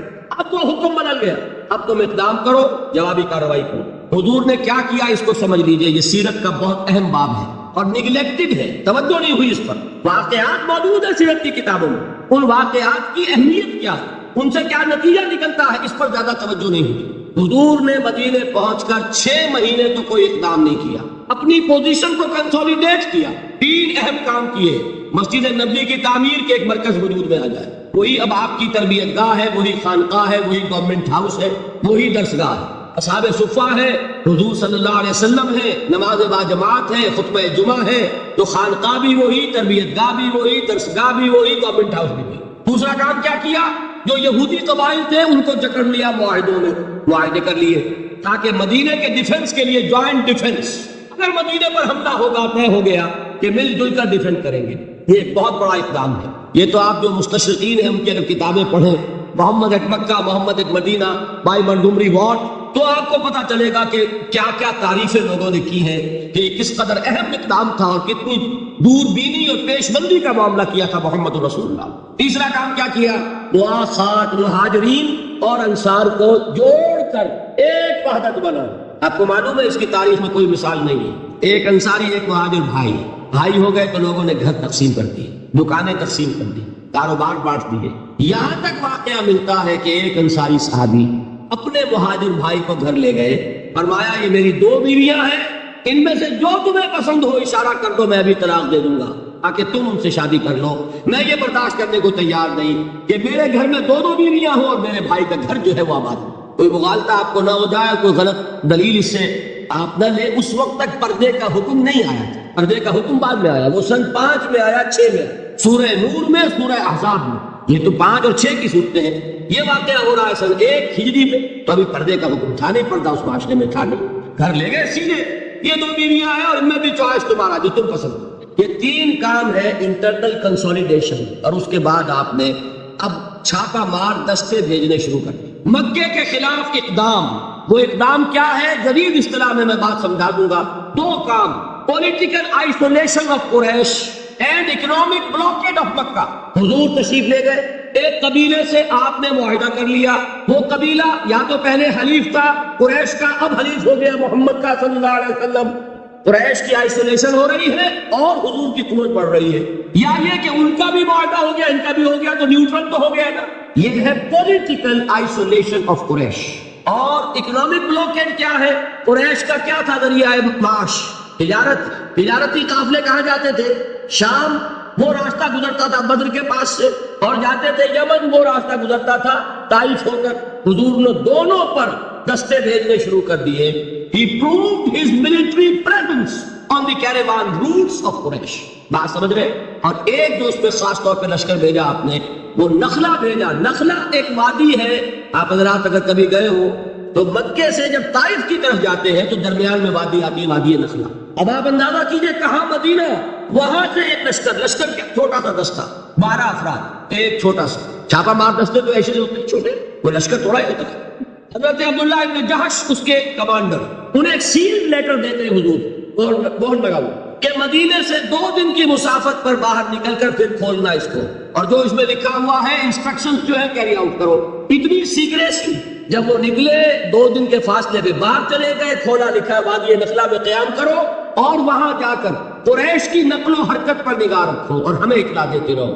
اب یہ 300 میل کا سفر کر کے وہاں پہنچے ہیں. وہاں اتفاق سے ایک قافلہ قریش کا گزر رہا تھا، اس سے مٹ بھیڑ ہو گئی، مقابلہ ہوا. ایک آدمی قرشی جو ہے کافر مشرک، وہ ان کے ہاتھوں مارا گیا. 2 کو انہوں نے گرفتار کیا، باقی بھاگ گئے. تو جو مال غنیمت تھا وہ لے کر آ گئے. حضور ناراض ہوئے کہ میں نے تمہیں اس کا حکم نہیں دیا تھا، میں نے صرف یہ کہا تھا کہ وہاں قیام کر کے ہمیں انفارم کرو. لیکن یہ بات ریکارڈ پر آ جانی چاہیے کہ ہجرت کے بعد پہلا قتل جو ہوا مسلمانوں کے ہاتھوں ایک مشرک کا ہوا. یہ تھی جس نے مکے میں آگ لگا دی. اتنی ضرورت ہو گئی محمد کی صلی اللہ علیہ وسلم. ادھر سے وہ ابو سفیان لے کر گئے ہوئے تھے قافلہ، تجارتی قافلہ، وہ واپس آ رہا تھا. اس کی طرف سے ایک پیغام پہنچ گیا کہ میرے قافلے کو خطرہ ہے محمد کے آدمیوں سے صلی اللہ علیہ وسلم، لہذا فوراً کوئی انتظام کرو مدد کا. یہ ہے وہ چیز جس کی آڑ لے کر ابو جہل جیسے لوگوں نے لشکر تیار کیا اور بدر کی طرف مارچ کیا. یہاں سے پہلی جنگ ہوئی ہے غزوہ بدر سن 2 ہجری میں. اگر حضور اقدام نہ کرتے، حضور نے یہ دستے بھیجے نہ ہوتے، اگر مسلمانوں کے ہاتھوں ایک کافر کا قتل نہ ہوتا، اگر وہ راستہ جو ہے تجارتی راستہ وہ مخدوش نہ ہو گیا ہوتا، بدر کی جنگ نہ ہوتی. یہ اقدام تھا محمد رسول اللہ صلی اللہ علیہ وسلم کا، جس کے نتیجے میں final phase of revolution, armed conflict, وہ اب شروع ہوا ہے سن 2 میں، جاری رہا سن 8 تک. اندرون ملک عرب یہ 6 سال ہے. ان 6 سالوں میں غزوہ بدر، غزوہ احد، غزوہ احزاب، یہ سارے غزوے ہو گئے. پھر فتح مکہ، پھر یہ کہ غزوہ حنین، طائف کا محاصرہ. سن 8 تک یہ معاملہ مکمل ہو گیا. جاء الحق وزهق الباطل ان الباطل کان زهوقا. جب یہ فیز شروع ہوا ہے تو یہ آیت نازل ہوئی جو میں نے سنائی تھی آپ کو، یا ایھا الذین آمنوا استعینوا بالصبر والصلاۃ. اے مسلمانوں، اہل ایمان، مدد حاصل کرو. اب جو نیا فیز شروع ہو چکا ہے تمہاری جد و جہد کا، یہ مدنی آیت ہے نا، مدنی صورت ہے. وہ جد و جہد کا دور جو تھا مکی، وہ کچھ اور تھا، یہ کچھ اور ہے. اس میں تو اب تمہیں آگے بڑھنا ہے، کفر پر اور شرک پر حملہ آور ہونا ہے، اقدام کرنا ہے، چیلنج کرنا ہے. استعینوا بالصبر والصلاۃ. مدد حاصل کرو کس سے؟ صبر سے اور نماز. ان اللہ مع الصابرین. جان لو کہ اللہ تعالیٰ صبر کرنے والوں کے ساتھ. وَلَا تَقُولُوا لِمَنْ يُقْتَلُ فِي سَبِيلِ اللَّهِ أَمْوَاتٌ. اور ہرگز نہ کہو اسے جو اللہ کی راہ میں قتل ہو جائے کہ وہ مردہ ہے. الْأَحْيَاءُ وَلَكِنْ لَا تَشْعُرُونَ. نہیں، وہ زندہ ہے لیکن تمہیں ان کا شعور نہیں ہے. اور سنیے اب یہ آیت اہم ترین ہے صبر کے موضوع پر. وَلَنَبْلُوَنَّكُمْ بِشَيْءٍ مِّنَ الْخَوْفِ وَالْجُوعِ وَنَقْصٍ مِّنَ الْأَمْوَالِ وَالْأَنفُسِ وَالثَّمَرَاتِ وَبَشِّرِ الصَّابِرِينَ. اور دیکھو ہم تمہیں آزمائیں گے. وَلَنَبْلُوَنَّكُمْ، ہم لازماً آزمائیں گے تمہیں. بِشَيْءٍ مِّنَ الْخَوْفِ، خوف کی کیفیت طاری کر کے. وَالْجُوعِ، بھوک، فقر اور فاقہ. وَنَقْصٍ مِّنَ الْأَمْوَالِ، مالی نقصان. وَالْأَنفُسِ، جانی نقصان. وَالثَّمَرَاتِ، اور ثمرات، پھلوں اور میووں کا نقصان. میرے نزدیک یہاں پر ثمرات کا مفہوم ایک اور بھی ہے. ایک تو صاف تھا کھجور کی فصل تیار ہے اور غزوہ تبوک جانے کا حکم مل گیا، کون اتارے گا؟ اور کھجور وقت پر اتری نہیں، برباد ہو گئی. یہ ہو رہا ہے نا میووں کا نقصان. اور میرے نزدیک یہاں یہ بھی ہے، بسا اوقات بہت سی محنتوں کا نتیجہ انسان دیکھتا کہ ضائع چلا گیا. میں نے 10 سال محنت کی، حاصل کوئی نہیں ملا. یہ ثمرات کیا ہے؟ محنتیں، محنتوں کے ثمرات کا ضیاع. کوشش آپ نے کی، قسمت کی خوبی دیکھیے، ٹوٹی کہاں کمن، 2-4 ہاتھ جب کے لگے باندھ گئے. Be prepare. ایک شاعر کے یہ اشعار ہیں، وہ کمیونسٹ تھا، میں نام بھی نہیں لیتا، لیکن یہ کہ یہ اسی انقلابی، چونکہ ان کا بھی ایک انقلابی نظریہ ہے، انقلابی عمل میں یہ سارے مراحل آتے ہیں. کوئی سیٹ بیک آیا فرض کیجئے، کوئی ناکامی ہو گئی، اپنے ساتھیوں کو دل بڑھانے کے لیے یہ فصل امیدوں کی ہمدم اس بار بھی غارت جائے گی، سب محنت محنت صبح و شاموں کی اب کے بھی اکارت جائے گی. میرے نبی کے ثمرات کا جو لفظ یہاں آیا ہے، الگ سے من الاموال والانفس والثمرات، سب محنت صبح و شاموں کی اب کے بھی اکارت جائے گی. دھرتی کے کونوں کھدروں میں پھر اپنے لہو کی کھاد بھرو، پھر مٹی سینچو اشکوں سے، پھر اگلی رت کی فکر کرو، پھر اگلی رت کی فکر کرو. جب پھر ایک بار اجڑنا ہے، ایک فصل پکی تو بھر پایا، تب تک تو یہی کچھ کرنا. ایک مقصد ہے سامنے، انقلاب برپا کرنا ہے. ایک کوشش ناکام ہو جائے کوئی پرواہ نہیں، نیکسٹ.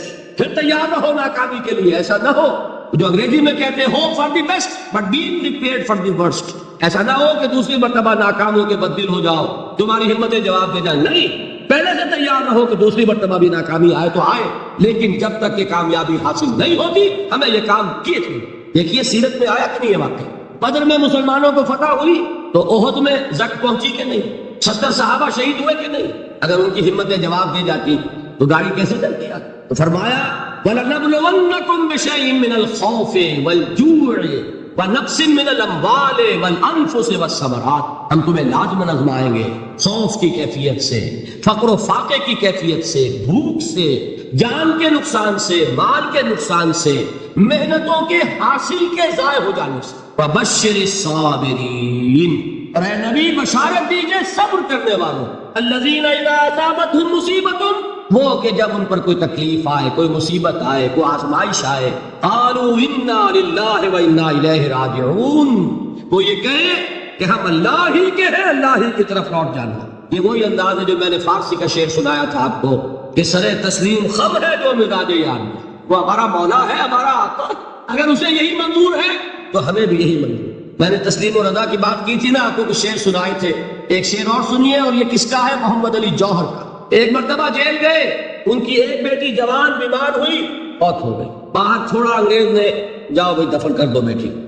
دوسری مرتبہ جیل گئے، دوسری جوان بیٹی اسی مرض میں مبتلا ہوئی. اب یہ جیل میں ہے، خبر پہنچی کہ دوسری بیٹی کے اوپر بھی اسی مرض کا حملہ ہوا. ایک نظم لکھی ہے جس کا آخری شعر یہ ہے: تیری صحت ہمیں منظور ہے لیکن اس کو نہیں منظور تو پھر ہم کو بھی منظور نہیں. یہ ہے، جب تک یہ کیفیت نہ ہو اس میدان میں آدمی ثابت قدم نہیں رہ سکتا کہ میرے رب کو اگر یہ منظور ہے تو یہی مجھے منظور ہے. اور تیری صحت ہمیں چاہیے تو ضرور، لیکن ہمارے رب کو منظور نہیں تو ہمیں بھی منظور. راضی برضائے رب. وبشر الصابرین الذین اذا اصابتهم مصیبۃ قالوا انا للہ وانا الیہ راجعون. نہ شبد نصیب دشمن کے شبد ہلاک تیغت، سر دوستہ سلامت کے تو خنجر آستہ. اولئک علیہم صلوات من ربہم ورحمہ، یہی ہے وہ لوگ جن پر ان کے رب کی طرف سے عنایتیں ہیں اور رحمتیں ہیں. اولئک ھم المہتدون، اور یہی ہے وہ لوگ جو کامیاب ہونے والے، ہدایت پانے والے، ہدایت یافتہ. اسی سورہ بقرہ میں ذرا آگے چل کر، یہ تو ہے 20واں رکوع، 19واں رکوع، 21ویں رکوع کی پہلی آیت ہے: لیس البر ان تولوا وجوہکم قبل المشرق والمغرب ولکن البر من آمن باللہ والیوم الآخر والملائکۃ والکتاب والنبیین وآتى المال على حبه ذوي القربى واليتامى والمساكين وابن السبيل والسائلين وفي الرقاب وأقام الصلاة وآتى الزكاة والموفون بعهدهم إذا عاهدوا والصابرين في البأساء والضراء وحين البأس. یہ آیت جو ہے سورۃ العصر میں جو مضامین آئے تھے سارے اس میں موجود ہیں. وہاں ایمان کا لفظ آیا، یہاں 5 ایمانیات کی تفصیل آ گئی، اعمال کی تفصیل آئی، اور آخری بات وہاں کیا ہے؟ وَتَوَاصَوْا بِالصَّبْرِ، اور یہاں کیا ہے؟ وَالصَّابِرِينَ فِي الْبَأْسَاءِ وَالضَّرَّاءِ وَحِينَ الْبَأْسِ. اور صبر کرنے والے، اصل نیکی ان کی ہے جو صبر کریں. کس میں؟ جنگ کے وقت. ذرائے، بأسائے، باسا کہتے ہیں فقر اور فاقہ. واحد آئے گا باس تو اس کے معنی جنگ، اور باسا جمع میں آئے گا تو فاقہ، فقر، بھوک. اور ذرائے جسمانی تکلیف، ضرر، جسمانی تکلیفوں میں صبر کرنے والے، فقر اور فاقے میں صبر کرنے والے، اور جنگ کے وقت صبر کرنے والے. اولئک الذین صدقوا واولئک ھم المتقون. یہ ہیں وہ لوگ جو صبر کرنے والے ہیں، یہ ہیں جو سچے ہیں، جو اپنے دعوے میں نیکی کے اور ایمان کے ثابت ہیں، اور یہی وہ لوگ ہیں جو متقی. اگلی صورت ہے سورہ آل عمران، اس میں 2 لفظ آئے ہیں. آخری آیت: یا ایھا الذین آمنوا اصبروا وصابروا ورابطوا واتقوا اللہ لعلکم تفلحون. دیکھیے یہاں صبر اور صابر جو تعلق جہد اور جہاد کا ہے وہی ہے صبر اور مصابرت. صبر ایک طرفہ عمل ہے، آپ جھیل رہے، برداشت کر رہے ہیں. صبر علی المعصیہ، صبر علی الطاعہ، صبر علی الابتلاء، یہ سب کیا ہے؟ صبر. اور مصابرت کیا ہے؟ صبر کا صبر سے مقابلہ. یہ سورہ آل عمران. اب وقت نہیں ہے، میں آپ کو سناتا اللہ تعالیٰ نے کیسے کیسے مسلمانوں سے کہا. مسلمانوں تمہیں تک پہنچی ہے تو انہیں بھی تو پہنچی تھی. ان کے 70 نہیں مارے گئے تھے بدر میں. ان کے حوصلے جو ہیں وہ تو پست نہیں ہوئے، وہ اگلے سال آ گئے تم پر چڑھائی کر کے. تم کیوں اتنا برا مان رہے ہو؟ تمہارے دل اتنے زخمی کیوں ہو گئے؟ تمہیں تکلیف پہنچتی ہے تو انہیں بھی پہنچتی ہے. اپنی غیرت جو ہے ہمیں ذرا اس کا جائزہ لینا چاہیے. لوگ باطل نظریات کے لیے کتنی قربانیاں دے رہے ہیں، لوگ باطل چیزوں کے فروغ کے لیے کتنی محنتیں کر رہے ہیں. جیسا کہ میں نے ابھی کہا تھا، اسی غیرت کو چیلنج کرنے کے لیے، ذرا آپ کی حمیت دینی کو جوش دلانے کے لیے.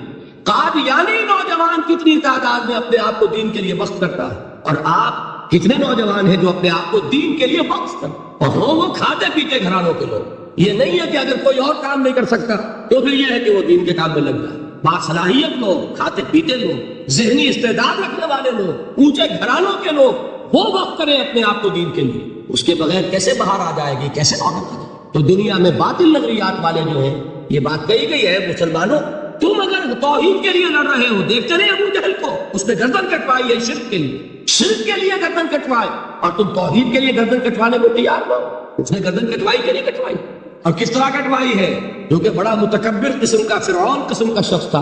جب گردن کاٹنے لگے تو کہتا ہے ذرا نیچے سے کاٹنا، تاکہ جب تم نیزے کے اوپر چڑھاؤ میرے سر کو تو اونچا نظر آئے، معلوم ہو سردار کا سر. وہ بدبخت مرتے ہوئے بھی جو اس کی کیفیت تھی نا، اس کو ذہن میں رکھیے. تو یہ لوگوں نے قربانیاں دی، جانے دی.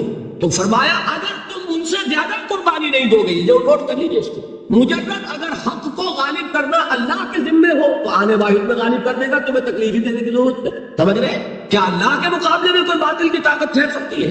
یہ تمہارے ایمان کا امتحان ہے، یہ تمہارے خلوص کی آزمائش ہے، یہ تمہارے امتحان کا ثبوت درکار ہے کہ اللہ تعالیٰ دیکھنا چاہتا ہے تم اس کے لیے اپنی جانیں قربان کرنے کو تیار ہو، تم اس کے لیے تن من دھن لگانے کو تیار ہو کہ نہیں.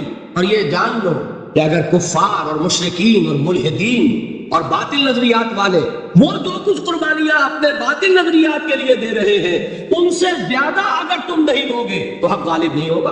انہوں نے جو صبر کیا ہے اپنے باطل نظریات پر، اگر تم اس سے زیادہ صبر کا ثبوت نہیں دو گے اپنے اس حق پر تو حق غالب نہیں ہوگا. اس لیے فرمایا یا ایھا الذین آمنوا اصبروا وصابروا. نہ صرف یہ کہ صبر کرو، بلکہ صبر میں اپنے دشمنوں سے آگے نکلو، ان کے صبر سے بڑھ کر صبر کرو. وَرَابِطُوا، مرابطہ کہتے ہیں چوکس رہنا، ہوشیار، پہرا دو. ایسا نہ ہو کہ دشمن جو ہے غفلت میں تمہارے اوپر کوئی حملہ جو ہے کر بیٹھے. وَاتَّقُوا اللَّهَ، اور اللہ کا تقوی اختیار کرو، لعلکم تفلحون، تاکہ تم فلاح پاؤ. یہ ہے حضرات تواصوا بالصبر. میں نے عرض کیا تھا ہر جگہ پر آپ کو چوٹی کی بات صبر ملے. آیت الکرسی، آیت البر جو میں نے آپ کو سنائی، آخر میں والصابرین فی البأساء والضراء وحین البأس. عمیم سجدہ وما یلقاها الا الذین صبروا وما یلقاها الا ذو حظ عظیم. اس کے بغیر تو نہیں ہوگا. چھوٹے لوگ، کم ہمت لوگ، عزیمت نہ رکھتے ہو، حوصلہ نہ رکھتے ہو، برداشت نہ رکھتے ہو، تحمل نہ کر سکے، لالچ سے ڈگمگا جائے. دیکھیے یہ بھی میں نے چونکہ بات کہی تھی، سن لیجیے سیرت سے. حضور صلی اللہ علیہ وسلم کے بارے میں جب مکے کے سرداروں کو یہ یقین ہو گیا کہ تشدد ہمارا فیل ہو گیا، نہ محمد بدل ہوئے نہ ان کے ساتھی صلی اللہ علیہ وسلم ورضی اللہ تعالی عنہم اجمعین، تو انہوں نے دوسرا پاسا پھینکا. پہلا پاسا کیا تھا؟ استہزاء، تمسخر، مذاق، ڈیمورلائز کرو، نروس بریک ڈاؤن کرو، بیٹھ جائیں پتاشے کی طرح. حل ہوا نہیں تو کھڑے رہے. تو دوسرا وار مارو، ستاؤ، تکلیفیں دو، بھوکا مارو، دہکتے ہوئے انگاروں پر لٹاؤ، ان کو ہلاک کرو. حل ہوا، یہ حربہ بھی ناکام ہو گیا. ایک آدمی واپس نہیں پھرا. ایک شخص کو بھی ہم اپنے اس تمام پرسیکیوشن سے نہ توحید سے ہٹا سکے، نہ محمد سے برگشتہ کر سکے صلی اللہ علیہ وسلم. بلکہ مرض بڑھتا گیا جو دوا کی. ان کے اعتبار سے تو مرض تھا نہیں، کہ وہ تو بات آگے بڑھ رہی. ہم نے جتنا دبایا تو جو کہا ہے کہ اتنا ہی یہ ابھرے گا جتنا کہ دبا دیں گے. تو ہمارا دباؤ جو ہے وہ ناکام ہو گیا. تو تیسرا بار آیا تھا. تو کیا تھا؟ سفارت آئی ابو طالب کے پاس. دیکھو ابو طالب، تمہارا بھتیجا جو ہے وہ ہمارے معبودوں کو باطل ٹھہرا رہا ہے، ہم تنگ آ چکے ہیں. اگر تو اسے بادشاہت چاہیے، اگرچہ ہم کسی بادشاہت کے عادی نہیں ہیں، لیکن ہم اسے اپنا بادشاہ بھی مانیں. اگر اسے دولت چاہیے تو اشارہ کرے، ہم سیم و زر کے انبار اس کے قدموں میں لگا دیں. اور کہیں نکاح کرنا چاہے اشارہ کر دیں، جس اونچے سے اونچے گھرانے میں وہ چاہے گا قریش کے، ہم اس کی شادی کر دیں. تینوں ہی لالچ ہے نا دنیا میں. ویسے تو زر زن زمین، آپ کے ہاں یہ 3 زے مشہور ہیں، زر زن زمین، زمین کو اقتدار سمجھ لیجئے، قوت سمجھ لیجئے، دبدبہ سمجھ لیجئے، زر اور حکومت، تینوں پیشکشیں انہوں نے کی۔ دیکھیے یہ ہوتے ہیں مرحلے تحریکوں کے لیے بہت ہی نازک، نبی کے لیے تو خیر کوئی امکان نہیں تھا، غیر نبی ہو تو سوچے گا نا یہ بادشاہ بنا رہے ہیں، بادشاہ بنو، اس وقت تھوڑا سا کمپرومائز کر لو، پھر ہاتھ میں قوت آ جائے گی تو پھر سب ٹھیک کر لیں گے۔ اگرچہ کبھی ٹھیک نہیں ہوتا، وہ ٹھیک ہوتا ہے اسی پروسیس سے جو محمد رسول اللہ نے اختیار کیا۔ یہ تمام ٹیمپٹیشنز ہوتی ہیں، راستے سے بھٹکانے کی کوشش، کہ دباؤ سے نہیں مانے تو یہ لعنت جو ہے یہ انہیں ہٹائے۔ کیا جواب تھا حضور کا صلی اللہ علیہ وسلم؟ چچا نے جب بات کی ہے، انہیں براہ راست حضور سے بات کرنے کی ضرورت نہیں ہوئی تھی، ابو طالب کے واسطے سے بات کی۔ چچا نے جب بات کی ہے آ کر، حضور نے فرمایا چچا جان اگر وہ میرے داہنے ہاتھ میں سورج اور بائیں میں چاند رکھ دے تب بھی میں یہ کام نہیں چھوڑتا۔ تو عزیمت میں نے کہا تھا صبر کیا ہے، اپنے طے کردہ راستے پر بڑھتے چلے جاؤ، نہ کسی ٹیمپٹیشن سے، نہ کسی پریشر سے، نہ کسی تکلیف سے، نہ کسی ایذا سے، نہ کسی استہزاء سے، کسی سے بھی متاثر ہوئے بغیر اپنی منزل کی طرف پیش قدمی کیے چلے جانا، یہ ہے صبر۔ یہ صبر کی آخری اور انقلابی صبر جو ہے اس میں ایک مرحلہ آتا ہے پیسو ریزسٹنس، ایک آتا ہے ایکٹیو ریزسٹنس۔ ایک میں صبر محض ہے، جھیلو برداشت کرو، کوئی ریٹیلیشن نہیں، اور ایک وہ آتا ہے کہ اب آگے بڑھو، بڑا پیارا مصرع ہے، آگے بڑھو یا وقت کی رفتار روک دو۔ وہ آگے بڑھ کر پھر نظام باطل کو چیلنج کیا جاتا ہے، اور پھر جنگ ہے۔ ان اللہ یحب الذین یقاتلون فی سبیلہ صفا کانہم بنیان مرصوص۔ ان اللہ اشتری من المؤمنین انفسهم واموالهم بان لهم الجنہ یقاتلون فی سبیل اللہ فیقتلون ویقتلون وعدا علیہ حقا فی التوراۃ والانجیل والقرآن ومن اوفی بعہدہ من اللہ فاستبشروا ببیعکم الذی بایعتم بہ وذلک هو الفوز العظیم۔ اللہ نے اہل ایمان سے ان کے جانیں اور ان کے مال خرید لیے ہیں جنت کے عوض۔ نتیجہ کیا ہے؟ وہ جنگ کرتے ہیں اللہ کی راہ میں، قتل کرتے بھی ہیں، قتل ہوتے بھی ہیں۔ بدر میں 70 کو قتل کیا، مسلمان شہید ہوئے 13، 14 وہ تھے جو زخمی ہو گئے تھے، واپسی پر مدینے کے راستے میں ان کا بھی انتقال ہوا، 14 مسلمان ادھر 70، اور احد میں 70 صحابہ شہید ادھر 23۔ تلک الایام نداولها بین الناس، یہ دن ہے جن کو ہم الٹ پھیر کرتے رہتے ہیں لوگوں کے مابین، لیکن یہ کہ بد دل نہیں ہوئے، قافلہ بڑھتا رہا۔ اور غزوہ احزاب میں وہ شعر میں کل سنا چکا ہوں محمد کے جانثاروں کا، نحن الذین بایعوا محمدا علی الجہاد ما بقینا ابدا، ہم وہ ہیں جنہوں نے محمد سے بیعت کی ہے جہاد کی صلی اللہ علیہ وسلم۔ اب یہ جہاد، یہ قتال، یہ جنگ، یہ سرفروشی، یہ جانفشانی جاری رہے گی جب تک جان میں جان ہے۔